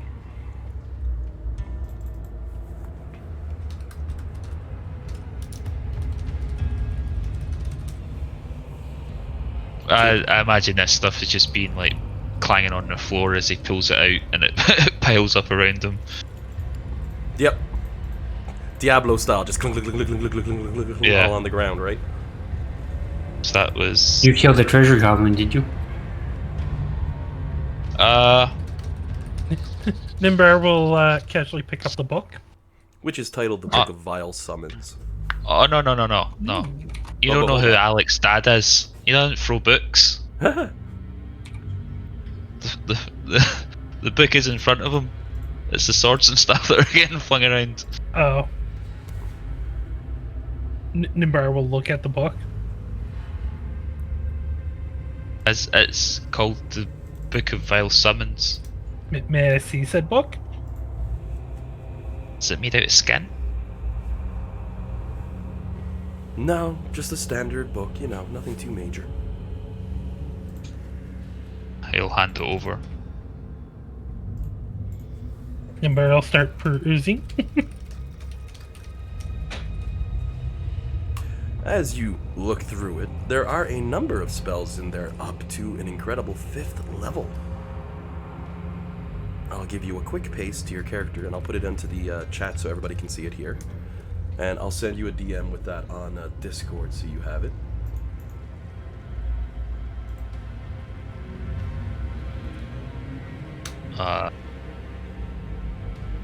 Okay, that's fun over. Is this part of the wall, or does it look? Because it just, I don't know if it looks different to us. Part of the wall, though, as John mentioned, the map ends here. Don't worry. Yeah. Part of the wall. Yeah, it could be like, you know, one of those quick exits from a dungeon. You never know.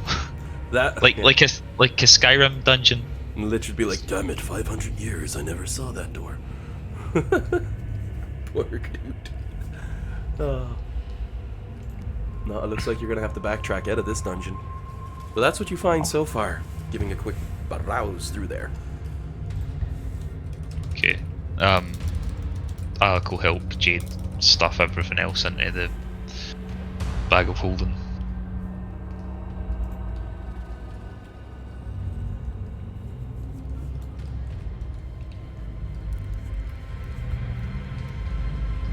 So where do we want Jade to look?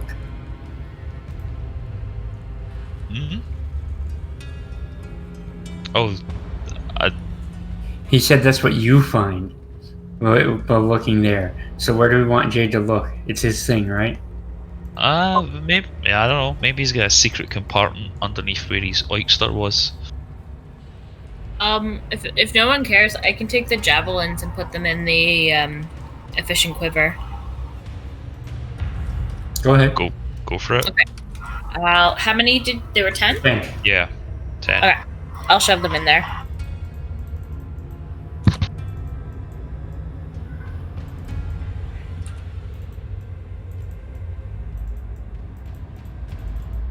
So now beyond that, I did say I think it was a magical full plate and a magical short sword.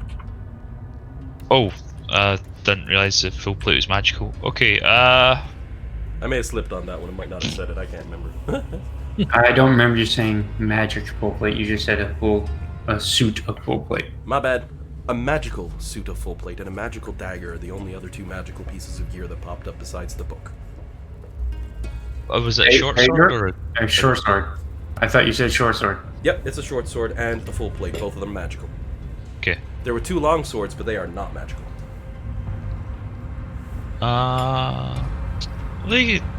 Ask Bellamy to identify them later. She seems to be having fun. I've got a lovely bunch of coconuts. Da-da-da-da.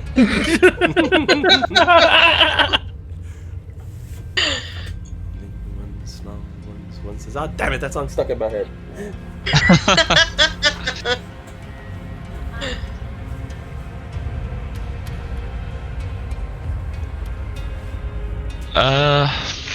I don't know. The only other place to look if Jade's curious is maybe the throne. Maybe there's like a No. panel or something.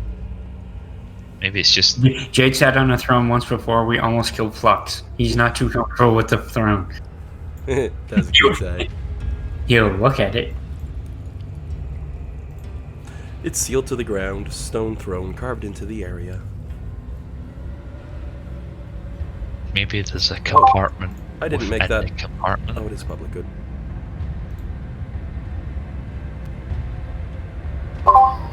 Can I take Can I start a short rest? At this point, the party could get away with a long rest. You've completed the full 24-hour run at least by now. 10... No, well, maybe not. It was 10... Right, nighttime. Never mind. Yes, you can get a short rest for sure.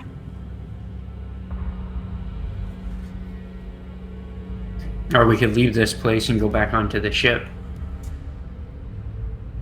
Yeah, I think we should get out of here.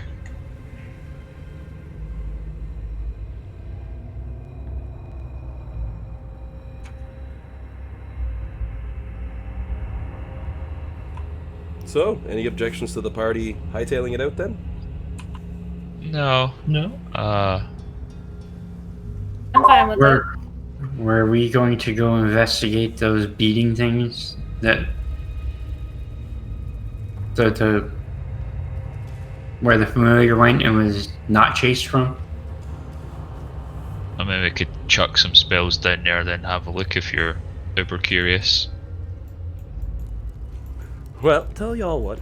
It's almost time. We're about 5 minutes from exiting. So if we want, we can sit on that and think about it for next week. It also gives you all time to decide what you can do next. You can either go back to Bell and get the next quest in sequence, or maybe there's something else you want to do in the Avernus. I don't know. But I say we could take a nice pause here and pick up next week. Yeah? Yeah, sounds Yeah. good. Alrighty then. Well, I'ma call it then. Good session, everyone. Nice job kicking some butt and convincing enemies not to get their butts kicked. So, you know. Yeah. That would have been a fun fight for sure. I like the way it turned out. Now you may have a frenemy in Avernus. Because I don't think anybody's your friend in Avernus. Except Crickendall. He's good. He's good. No, we just have people that won't mess with us. Yeah. Yeah. Alrighty. Well, you all I feel have... like I've made some friends along the way. Bellamy is the only one who makes friends in Avernus. You know, your character is like, bump into new random NPC, they're like, hi, Bellamy. She's like, hey. Yeah. You still suck at poker? Yes, I still suck at poker. Yeah. I'm gonna have some fun with that as we go, whenever there's new people to bump into, but... Alrighty then. Yeah. Stuff to think on for next week, and on that note, I will see you all next week. Okay. Yeah, thank you. Thanks. My pleasure. Dylan. You all have yourselves a good one, and stay safe. Bye. Bye. Have a good one. Bye. Bye.